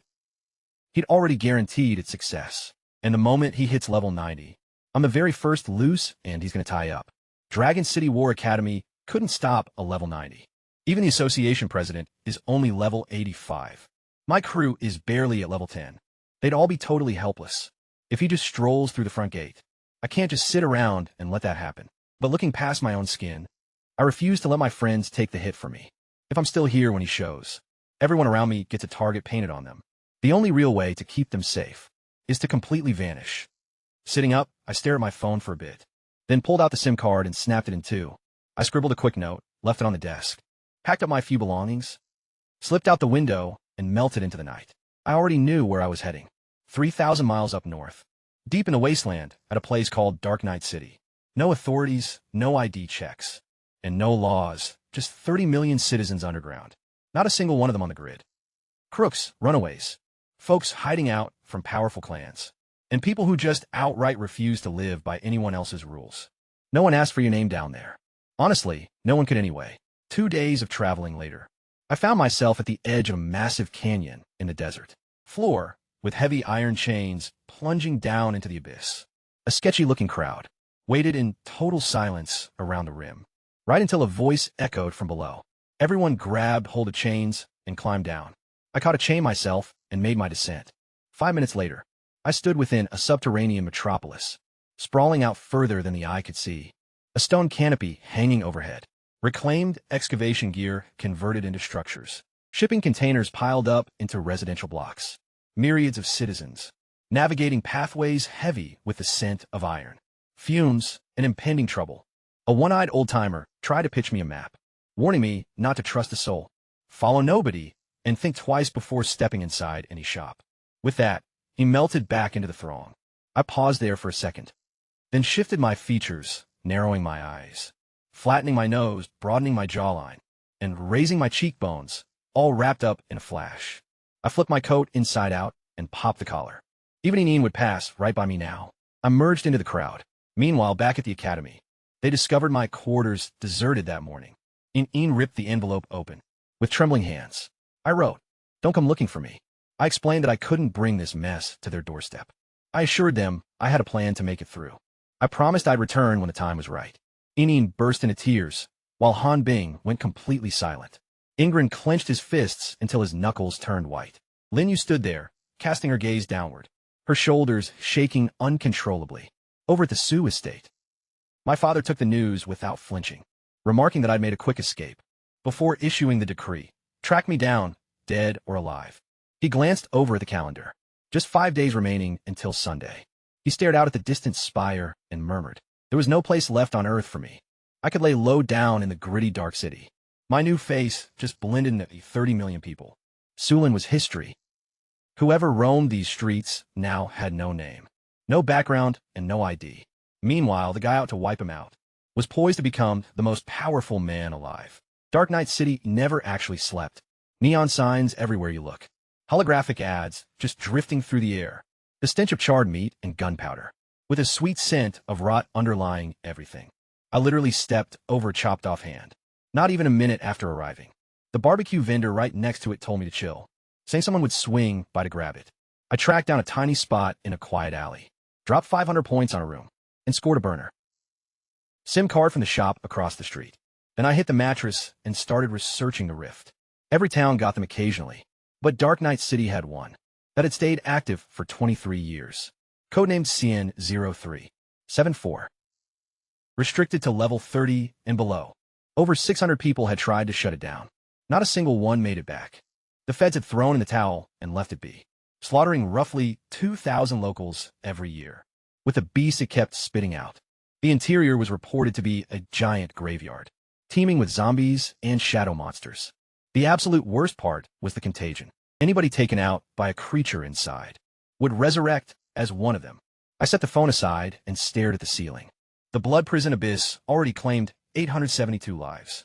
This spot had seen 600 before my arrival. Could it really top what I'd already survived? Honestly, I had no clue, but I desperately needed the payout for sealing it. Rift clearance loot totally rivaled Secret Realm drops. Pretty much everyone who'd ever beaten one wound up as a major heavyweight, and I seriously needed a quick power spike. Heading downstairs, I tipped the landlord for directions. He warned me off, saying I was still young, and that life didn't have to be this hard. I gave him my thanks and headed east. The streets grew dead silent and increasingly derelict. As I pressed on, neon signs faded into oil lamps. Pristine asphalt dissolved into trash-strewn cobblestones. Roughly an hour later, a crimson tower loomed ahead, 10 stories crafted from blood-tinted stone, with eerie light pulsing through its fissures. A pack of guys wearing red uniforms were blocking the main entry gate. One scoffed when I told him I was heading inside, then threw a nasty comment my way once he realized I'd masked my appearance to pass as a woman. Brushing them off, I just pushed right past. They let me through, crazy fools attempting to seal rifts.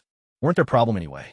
Their only job was to slaughter whatever crawled out. Past the gate stood a heavy wooden door, etched with bizarre, twisted emblems.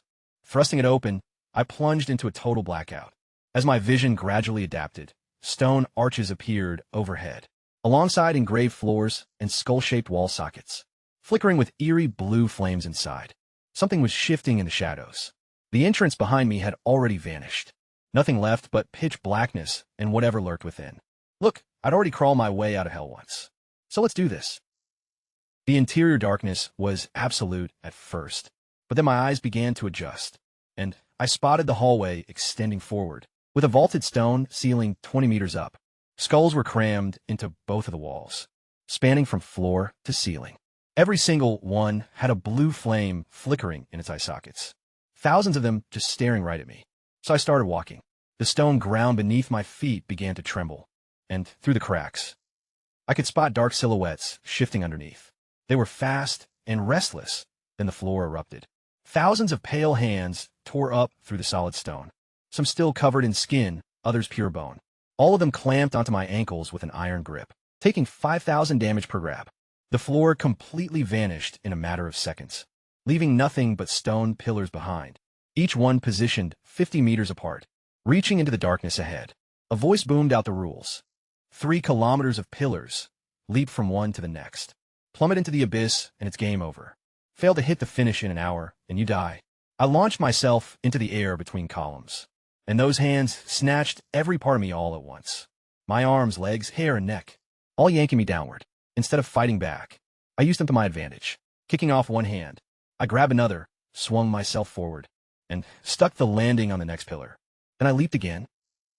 Before the hands on that perch could pull me down, pillar after pillar, every single time I dropped into the void, I let their grip break my fall, redirected my speed, and propel myself ahead. Right around pillar 23, those smaller hands suddenly retreated all at once. Something way bigger was approaching. A massive hand emerged from the depths, as huge as a skyscraper and black as coal, rocking blood-red claws like swords. It smacked me straight down into the pillar. Taking 5 million damage, I bounced right back up, but it just kept slapping me over and over again. The column finally cracked and shattered. As I fell, that massive hand chased me down, pounding away while smaller hands grabbed at me from below. My HP was bleeding out from every single direction. Then, the giant hand swung back upward, and I managed to snag one of its fingers. I scrambled up the back of its hand while it thrashed, riding the momentum of each swing to climb higher. Right when it peaked at the top of its arc, I leaped and stuck the landing on pillar 107. The giant hand sank back down with a frustrated roar. I checked my status panel, full health. My HP regeneration had kept up perfectly. Just 30 pillars left. At the very end stood a stone door carved with an eye. The eye locked onto me, and the door swung open. I stepped through, bathed in a red glow. The second room was a forest made completely of bones. Seriously, not trees, just bones. Ribs, leg bones, and skulls were piled into hills, with fresh bones sprouting upward from the dirt. Like twisted plants, the tallest shot up over 100 meters, dangling dried corpses from their branches. A voice rang out explaining the rules. Track down and capture 30 bone demons, scattered throughout the woods. Within 12 hours, the demons wouldn't attack me. They'd just run and hide. But if I failed to bag all 30 before time ran out, the entire forest would wake up and hunt me down. The first demon I spotted was crouching beneath a bone tree, practically invisible against the stark white backdrop. The second I took a step toward it, it bolted, its four skeletal legs moving way faster than I expected, weaving through the terrain. It obviously knew the turf way better than me. I spent 10 minutes chasing it down and got nothing. Standing dead still, I muddled it over. The demon was fast and familiar with these woods. It had zero reason to pick a fight. Still, it couldn't move without making a racket, seeing how everything around here was made of bone. And bones are noisy. Closing my eyes, I just listened. There, a faint snap echoing from the left. I crept toward the sound, taking my sweet time. Once I got close enough, I tossed a fistful of skeletal shards in the exact opposite direction. The sudden noise spooked the demon, making it snap its head around. I was already on the move, lunging for its hind leg and locking on. It crumbled into a messy heap, leaving behind a lone bone tile. I kept at it, bagging 12 demons over the next 3 hours. But right after the 12th one, the game changed. The rest of the demons went completely motionless, blending in so flawlessly that they looked just like the skeleton piles around them. The sole way to spot them was the dim blue glimmer inside their eye sockets, which most of them had pretty much learned to mask. Then, one of them decided to do something different. It bolted into the clearing, spun around, and shrieked. Every single demon in the forest held back. Hundreds of glowing blue eyes flared up all at once. They ditched the stealth and started closing in on me. There were easily 300 here, not the mere 100 I anticipated. I grinned and advanced straight toward them. They swarmed me simultaneously. I just let them dogpile on, 8,000 damage per bite. A whole mob of them was gnawing on me all at once. Yet my health pool was recovering, way faster than they could chunk it down. Standing right in the center of the horde, I methodically shattered them with my fists. One after another, each dissolved and dropped a token, piece after piece, until the 30th tile hit the ground. Every single demon in the woods went completely rigid. Then, they all blew apart at the exact same time. 300 of them, shattering into a massive pile of bone shards that left me buried right up to my chin. I clawed my way out, totally caked in white dust. A doorway glowing with red light had appeared dead center in the forest. So I stepped right through. The third chamber turned out to be a subterranean palace, vast beyond what my eyes could see, propped up by massive pillars engraved with runes. The ground was made of stone tiles, with every single one etched with the names of the deceased. We're talking tens of thousands of names. Right in the middle, perched on a raised throne, was a 10-meter-tall skeleton, sporting a corroded crown and gripping a massive greatsword. Its hollow eye sockets blazed crimson. Surrounding it stood 100,000 skeletal warriors, locked in full battle formation with spears, swords, and bows. Primunted cavalerie. The whole lot stayed dead still until I strolled in. The voice made it clear, take down the undead king. To get to him, I had to cut through that whole legion. Every 10 minutes, the king would call in another 5,000 reinforcements. Just one shot. Perish here, and you're stuck here for good. They all came rushing the second I took my very first step. The whole horde swarmed me from absolutely every angle, dealing 10,000 to 50,000 damage per pop, with dozens of blows landing every single second. I just held my ground and started swinging back. One strike, one smash skeleton. Take a step forward, throw another punch. Advance again. Honestly, that was my entire game plan. Every 10 minutes, 5,000 fresh skeletons showed up. Meanwhile, I was only wiping out around 2,000 every 10 minutes, meaning the mob just kept growing. Even so, I kept pressing onward, slowly but surely. After 4 long hours, I finally made it to the throne. The undead monarch leaped straight down. His initial blade strike dealt a massive 10 million damage. Backstepping, I retaliated by socking his foot for a mere grand. He glared at me, so I gave his foot another solid punch. That sent him into a frenzy, swinging his weapon like crazy, slashing 10 million a pop, one hit right after the next. I kept on retreating while constantly throwing counters. His health bar was dropping at an absolute snail's pace, but it was dropping. Mine was ticking down as well, losing maybe 1 to 2 billion points every second, caught right between the king and his legion. Luckily, my health regen recovered 100 billion per second. 2 hours later, and I was still totally doing fine. The king actually began to lose his cool. He tried to bolt, but I grabbed his leg and refused to let go. The guy dragged me straight across the hall floor, smashing through pillars and flattening his own troops. Still, I clung on and kept wailing on him. Fast forward another 2 hours. The king fell to his knees, begging to surrender. I just stared him down for a second. Then I told him no, and bashed his kneecap until it shattered. There was no way he could stand up after that. He attempted to summon some backup, except his sword was long gone. He was completely helpless as I finished him off. The moment he finally died, the whole palace started to cave in. Pillars were snapping, and the ceiling was crashing down. The skeleton warriors crumbled into piles of bones, having no master left to control them. A clear token materialized amidst the debris. Grabbing it, a glowing doorway materialized right before me. Stepping through, I found the fourth area lacked any walls. It was just pure darkness surrounding everything, with ghostly, pale figures shifting within the void. Right in the middle sat a throne crafted from living red bone. Resting on it was an entity forged from thousands of skeletal remains, all fused together to mimic a humanoid appearance. It possessed no face and no skin.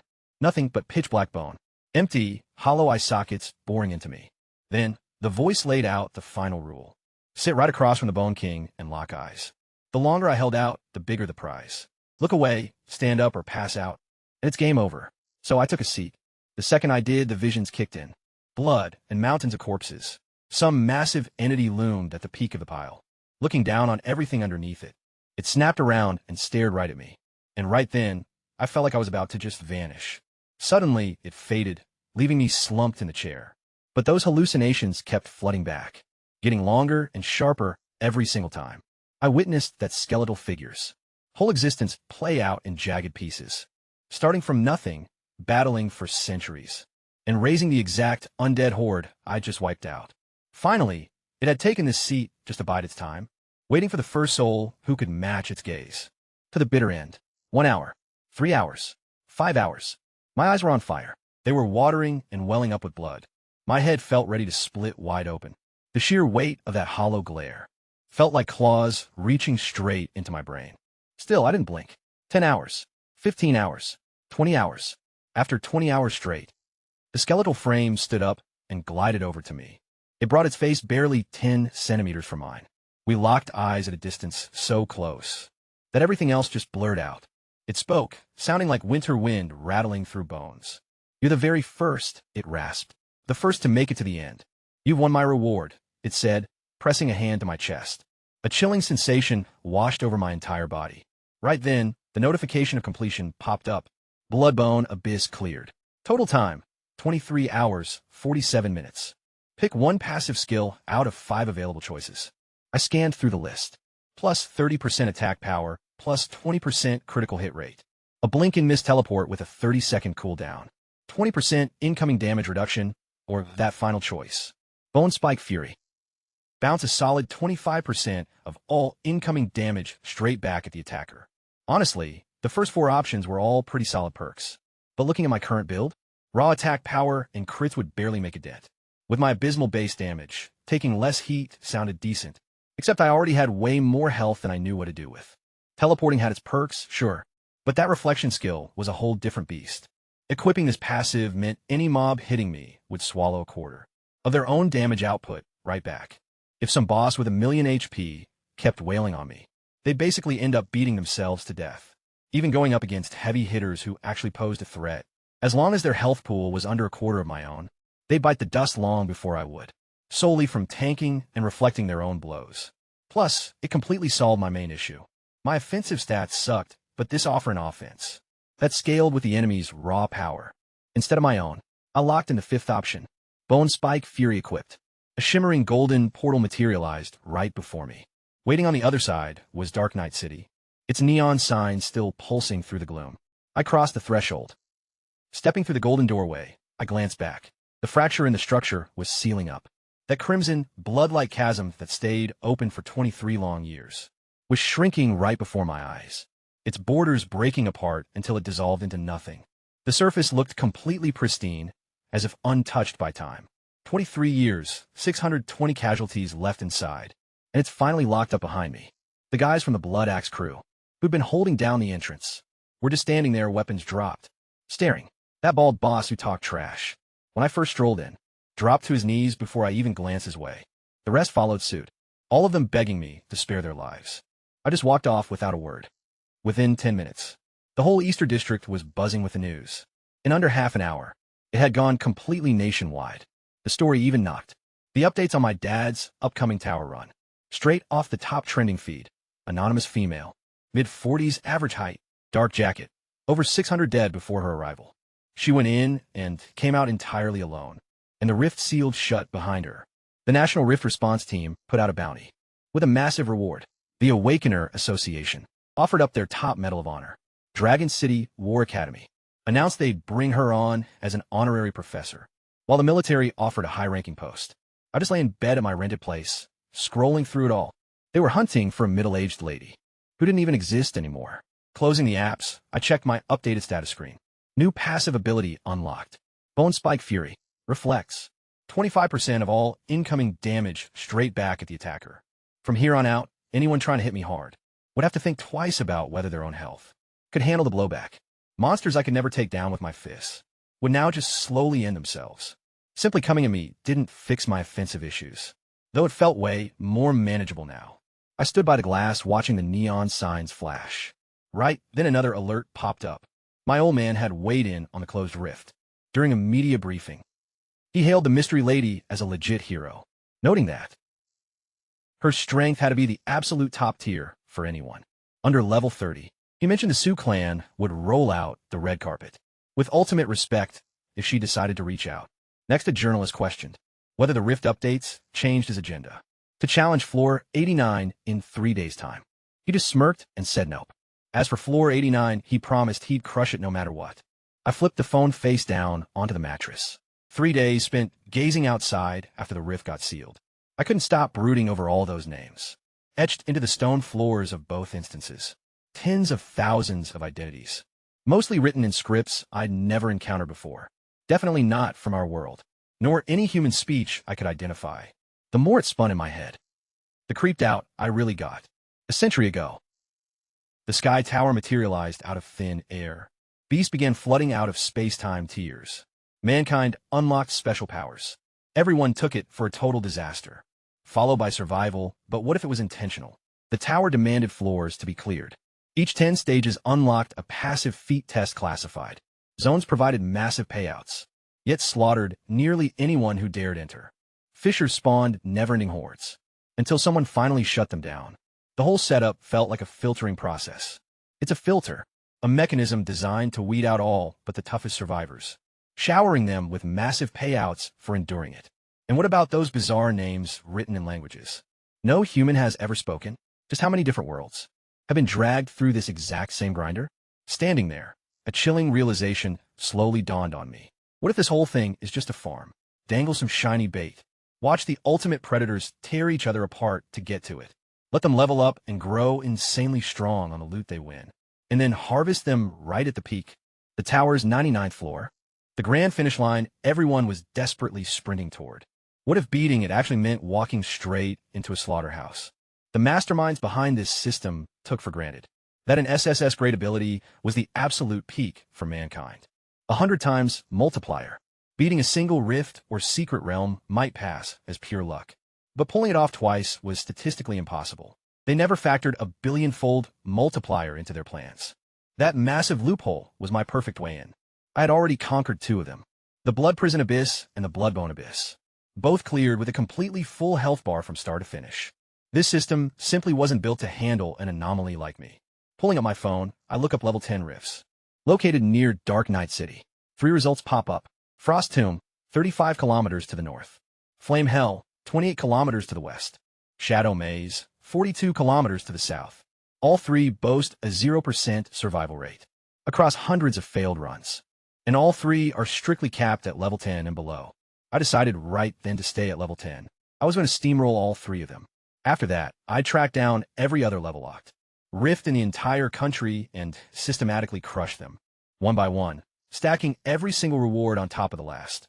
By the time I'm finished, I will become something the creators of this system I never envisioned confronting. Not some hog being primed for the slaughter, but the guy gripping the blade.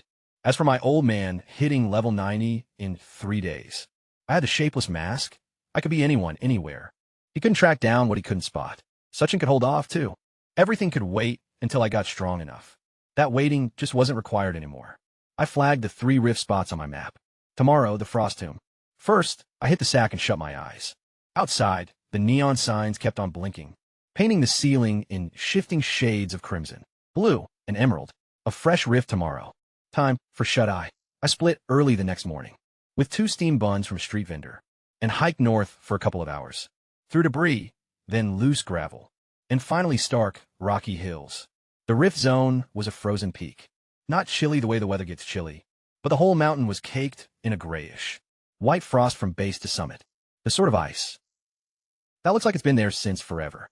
A massive cavern mouth halfway up the slope was blocked by a layer of that same gray ice, venting freezing air through its fissures. From dozens of meters out, about 20 folks were set up near the bottom. Their boss had a serpent ink on his neck and demanded a fee before letting me through. I faced him and said to move or get wrecked. He didn't budge.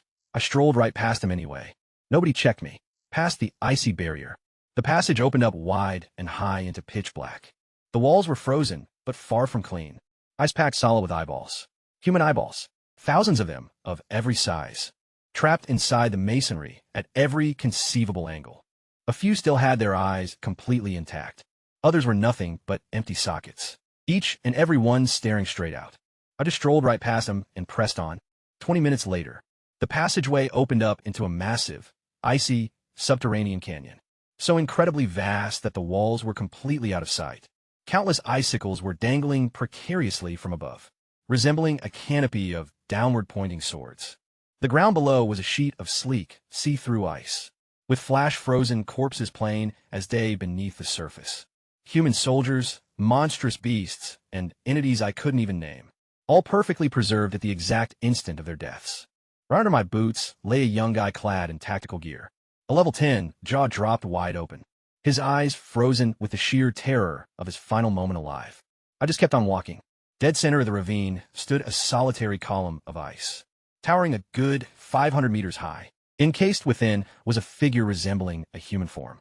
Yet it stood 300 meters tall, crouched low with its head bowed, shrouded in a dark carapace and heavy frost. It gave the impression of being fast asleep, but it also looked like it could spring to its feet at any second. The environment was ticking for 10,000 points of DPS, just from the sheer cold. Meanwhile, my passive Regan healed 100 billion per second, so I barely even felt it. I advanced toward the frozen monolith and bided my time, until the voice finally chimed in. It officially commenced the opening test. Trek 12 kilometers straight to the far edge of the chasm. A horde of 13,600 frost phantoms would ambush me on the trek. Slaying them wasn't actually required, but every single strike sustained would apply a stack of ice mark.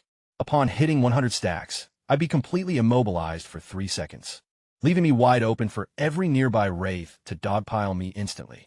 Furthermore, the floor was riddled with fissures in the ice throughout. Tread on one or loiter around it for a mere 3 seconds, ready to blow up and pull me right down into the deep dark abyss. Something way worse than ghosts was lurking down there. As I started walking, spirits began emerging from the frozen walls. Hundreds of them, just see-through human silhouettes, with blue flames burning in their eye sockets. The very first one to hit me was this little girl, wearing a floral dress. She slammed her hand right against my shoulder, dealt 45k damage to me, but took 11k reflected right back at her. Her hand literally cracked, but she bit me anyway. Took more damage, triggered more reflection.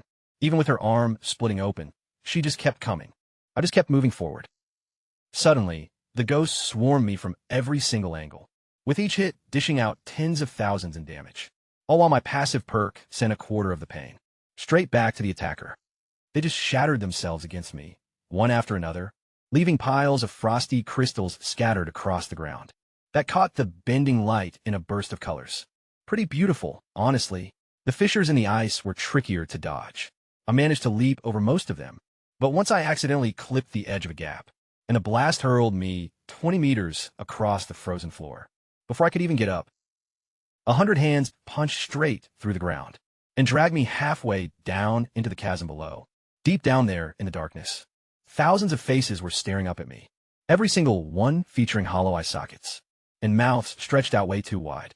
One specific face stood at the front, half of a woman, completely legless, with just a bare spine trailing along behind her. She had the most gorgeous face I'd ever laid eyes on, yet the most twisted. Turns out she'd been stalking behind me for kilometers. She gave a silent grin, but I didn't even bother trying to climb out. Instead, I reached right down and gripped her face with both of my hands, with fingers dug into her hollow eye sockets. She let out a silent shriek, every single hand gripping me let go, as I hauled her up from a chasm and held her high for the others to witness. They all recoiled instantly and vanished back into the shadows. I tossed her down. She slammed into the ice and shattered into countless shards that gleamed in the colorful light. I trudged on for 11 kilometers, then 12. At the end sat a frozen throne, occupied by a 50-meter-tall skeleton, its bony skull bearing a crown of ice. I shoved the door open, and the trial's voice confirmed completion. 3 hours, 47 minutes. 3,462 incoming attacks endured. 241 raids neutralized via reflection. 137 abyssal hands, and 1 abyss charm destroyed. So that was her name, it seems. That stunning half-woman with the trailing spine. An abyss charm. I swung open the second door. The next trial lay ahead, and it was a frozen lake, the size of a small town, illuminated from above by light seeping through a split in the icy ceiling and scattering into thousands of vibrant beams. Across the terrain, right in the center, stood an ice carving of a lady, clasping her hands with her head bowed. Just past her was the exit. The rules: traverse the lake without getting sucked into a mirror. 13,600 mirrors made of ice littered the surface, each one housing a phantom. Step 2, close to any of them, and a hand would snap out to drag you inside. Anyone who gets pulled under will face infinite copies of themselves, all out for blood, with just one shot to escape, before getting stuck for good. The ground was covered in ice fractures, too, just like before, but way worse. Slipping through these led to a massive mirror realm, packed with even more clones of myself. I began shattering every looking glass in my path, lunged a hand straight for my ankles, dealing 60k damage per grip, with 15k bouncing right back. Those hands shuddered from the blowback, but hung on until I stomped and crushed them. I fought my way through, leaving a trail of icy shards, catching the colorful glow as they tumbled down. Then I lost my footing near a fissure, just a single second with my foot on the brink. The ground blew apart, and I plunged into the dark. I crashed down in a space made completely of glass. Floor, ceiling, walls. Totally reflective everywhere. Dozens of my own duplicates in every direction, all moving just a bit out of sync. Then one copy stepped right through the glass surface, standing directly in front of me, bearing my exact face. My outfit, my stance. Except her eyes were burning ice blue instead of normal. She claimed she'd been waiting for me for ages. Said she was just waiting around for me to drop dead. Then she clocked me for 80,000 damage. 20k reflected back, and a fracture split her hand open. She kept swinging faster and harder with every strike, her own body fracturing apart with each blow. As the recoil damage piled up, after 50 punches, she was completely fractured, bleeding blue light, until she finally quit. Staring at her own trembling hands, she muttered, "Why wouldn't just die?" I approached her and gave her a soft shove back into the pain she originated from. She melted right into the surface like it was liquid. I spun around to search for the way out. Nothing but mirrors in every single direction. I paced in circles, constantly winding up right back where I started. My reflections in the mirrors just kept multiplying right before my eyes. Some lurked in corners, while others trapped themselves in the hanging ice above. Honestly, I hadn't even noticed them up there until now. So, I paused to take a closer look. Suddenly, one of them started moving its mouth. I kept staring at those glass doubles, until one of them silently mouthed a message directly at me. No sound came out, but it clearly said, "We're gonna die here." I glared down at the mirrored glass right under my boots, shattered it with a heavy stomp, and plummeted. I dropped into an even deeper chamber. This area held hundreds of mirrors, set up in a massive, sweeping ring. Right in the center, a towering entity stood, crafted entirely from fractured mirror shards. Every single pane threw back a different version of myself. It spoke, its voice layered with dozens of overlapping echoes, warning me that my lineage meant absolutely nothing in this glass realm. Then, it gestured toward the space behind me. A single mirror began to expand rapidly. It blew up from the size of a palm to the size of a massive wall in a flash. The duplicate of me, trapped inside, possessed completely pitch-black eyes. It physically stepped right out of the glass surface. Then another emerged, and another, until 100 of my own clones materialized. They completely surrounded me with those eerie, dark voids for eyes. Total silence filling the air. Those mirror phantoms claimed they were fragments of my own soul. My terror, my rage, and my deepest hopelessness. All the inner demons I desperately wanted to wipe out. I let out a soft chuckle, and then they all lunged at me simultaneously. 100 fists came raining down on me from every single angle, taking a massive 100,000 damage with each strike, but bouncing 25,000 of it right back at every single attacker. With every punch thrown, their glassy bodies fractured, as a dark, ink-like fluid started seeping out of the widening cracks, draining straight into 8 openings in the floorboards. They just kept swinging, so I simply stood my ground and took it. They dropped one after the other until the final clone collapsed right at my boots, staring back up at me with those vacant, hollow eyes. Its lips moved, though not a single sound escaped. "Who even are you?" I stomped right on its face, and it just shattered. The mirrored entity fractured and started melting away. Once there was practically nothing left, a solitary, hand-sized mirror dropped to the ground. Reflected inside, it was the image of a door. The moment I scooped it up, that door materialized right before my eyes. A legitimate, full-scale portal of ice etched with blue glyphs. Matches the previous ones. I pushed my way through, only to find myself standing back on the frozen lake. Those thousands of mirrors were still around, except they were completely vacant now. No reaching hands, no lingering spirits. I made a beeline for the ice monument dead center. It was a 10-meter-tall woman sculpted from translucent ice, her hands clasped and head lowered, wearing a serene expression on her face. I stared at her for a beat, reminiscing about that gorgeous, half-bodied woman from the initial trial. Right then, the notification popped up. Second trial cleared. Time, 4 hours, 23 minutes. 137 mirrored doppelgangers obliterated. New passive skill unlocked. Taunt, Frostbone Rage Effect. Compels every hostile within a 100-meter radius to focus solely on me, completely disregarding any other target or incoming danger. They will attack me, and absolutely no one else, until one of us drops dead. Can be toggled on or off at will. Standing there in front of the ice sculpture, I checked out my refreshed status panel. I'm up to 3 passive skills now. Regenerate 1% of maximum HP per second. Counter-reflect 25% of all incoming damage back to the attacker.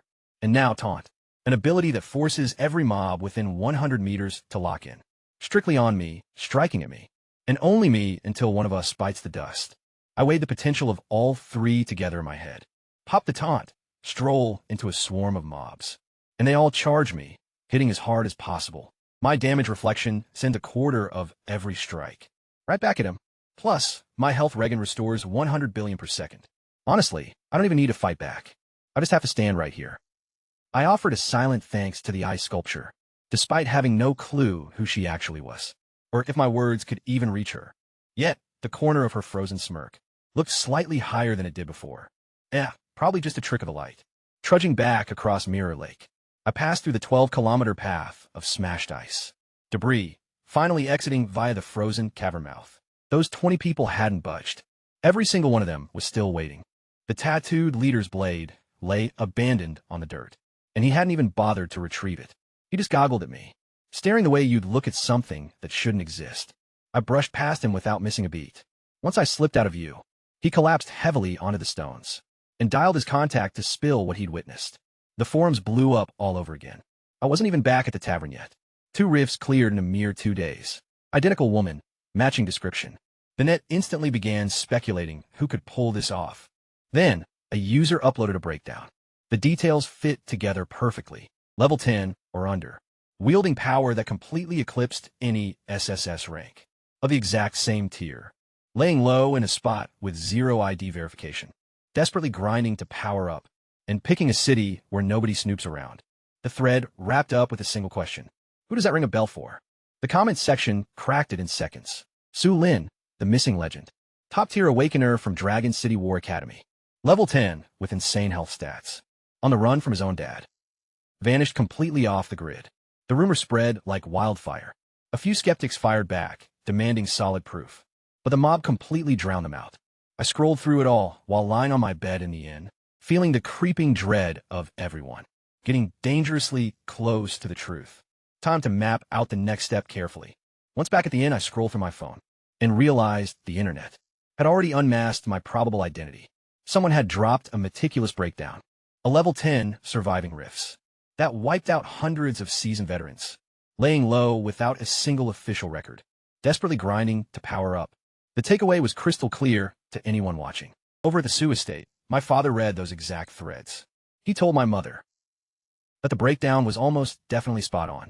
When she pressed him on whether he'd kill me, he just went quiet for a second. Then he muttered that the reason I had to die was precisely because he was my father. I utterly loathed the whole bloodline. If I kept sealing rifts and leveling up, I would eventually hunt him down for payback. He had to shut that down before things spiraled completely out of hand. Making a quick call, he ordered sentries, deployed at both remaining level 10 rifts, near Dark Knight City. If anyone made a move to clear them, he wanted a heads up right away. He would handle it himself. He was still gearing up to tackle floor 89 this Sunday, since it was already officially locked in, and couldn't be called off. The Rift Watch event would happen simultaneously.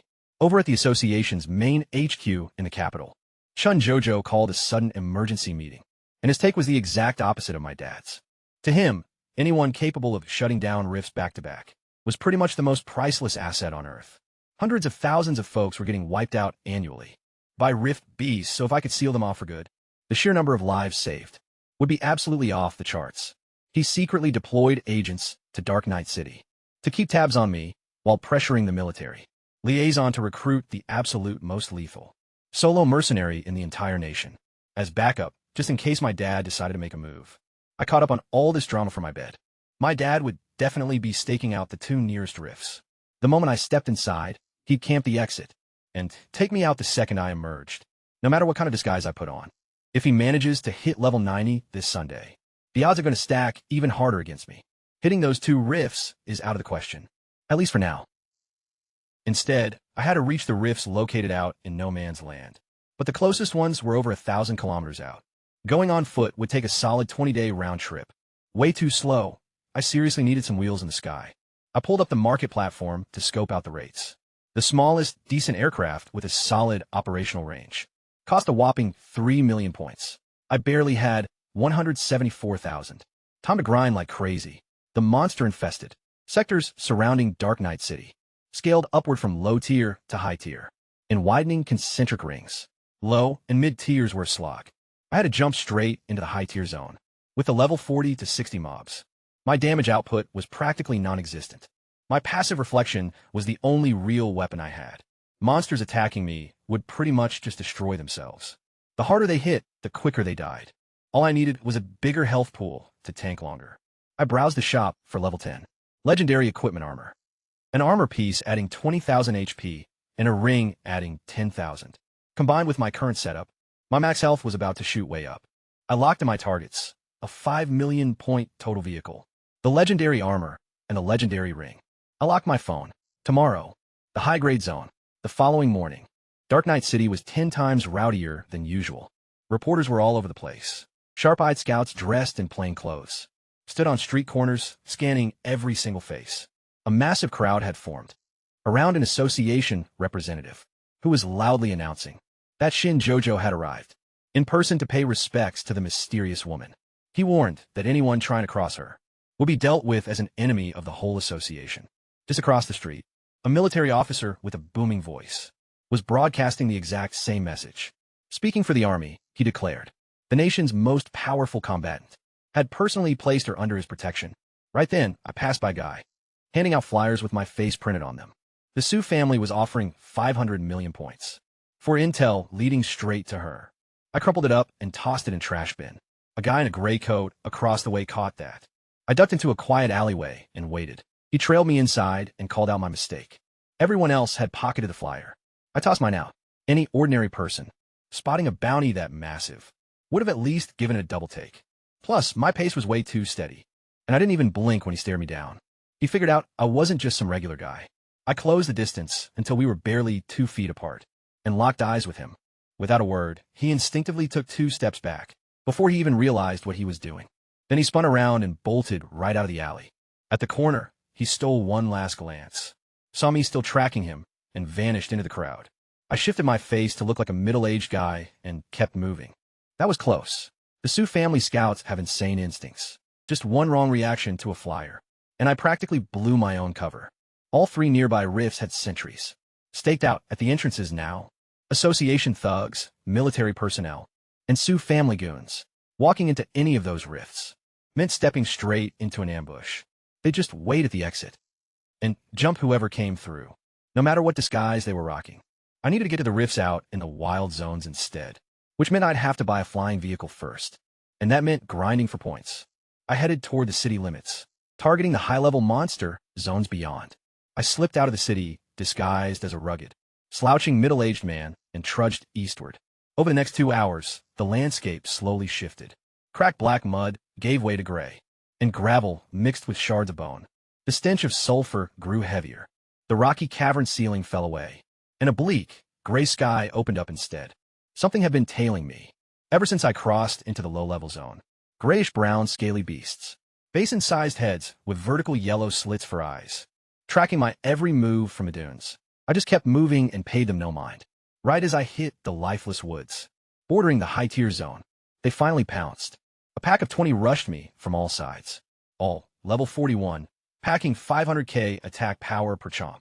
But my passive skill reflected 15% right back. The very first one to bite down shattered its own jaw but wouldn't let go. I let them swarm me and popped my new taunt ability for the first time ever. Instantly, the entire pack's eyes went blood red. Then reinforcements flooded out from the dead trees, swarming from the hills, everywhere, maybe 30, 50, 100. Completely locked in on me alone, just tearing and snapping away, not giving a single damn about the damage. Recoiling back on them, some bit so hard their skulls literally split open, leaving their mouths totally wrecked. Yet they still kept aggressively forcing their way in. A few completely disintegrated before releasing their grip. I just stood right in the center of it, motionless. Half an hour later, the onslaught finally tapered off. The ground surrounding me was littered with corpses, piled up several layers high. I dragged myself out of the heap to check the survivors. Roughly 200 of them left, hovering at the edge of my 100-meter perimeter. That frantic rage had completely vanished from their eyes. Replaced by pure terror, I took a single step forward. They bolted instantly, all 200 scattering in a flash. Pulling up my status screen, 347 kills tallied, worth 50k points apiece, standing atop the mound of dead reptiles. I reviewed my interface, 347 kills recorded, clocking in at 50,000 points each, more than 17 million points from a single swarm. Definitely didn't see that coming. I spent a whole hour gathering the crystal cores. They dropped, which go for 10,000 points a pop on the market. That's another 3.5 mil, right on top of the kill bonuses. So I kept trekking east. The gravelly terrain gave way to vast fields of open bone. Suddenly, a massive fissure tore through the ground ahead, stretching for hundreds of meters and dropping into pitch blackness. Something was growling deep down there.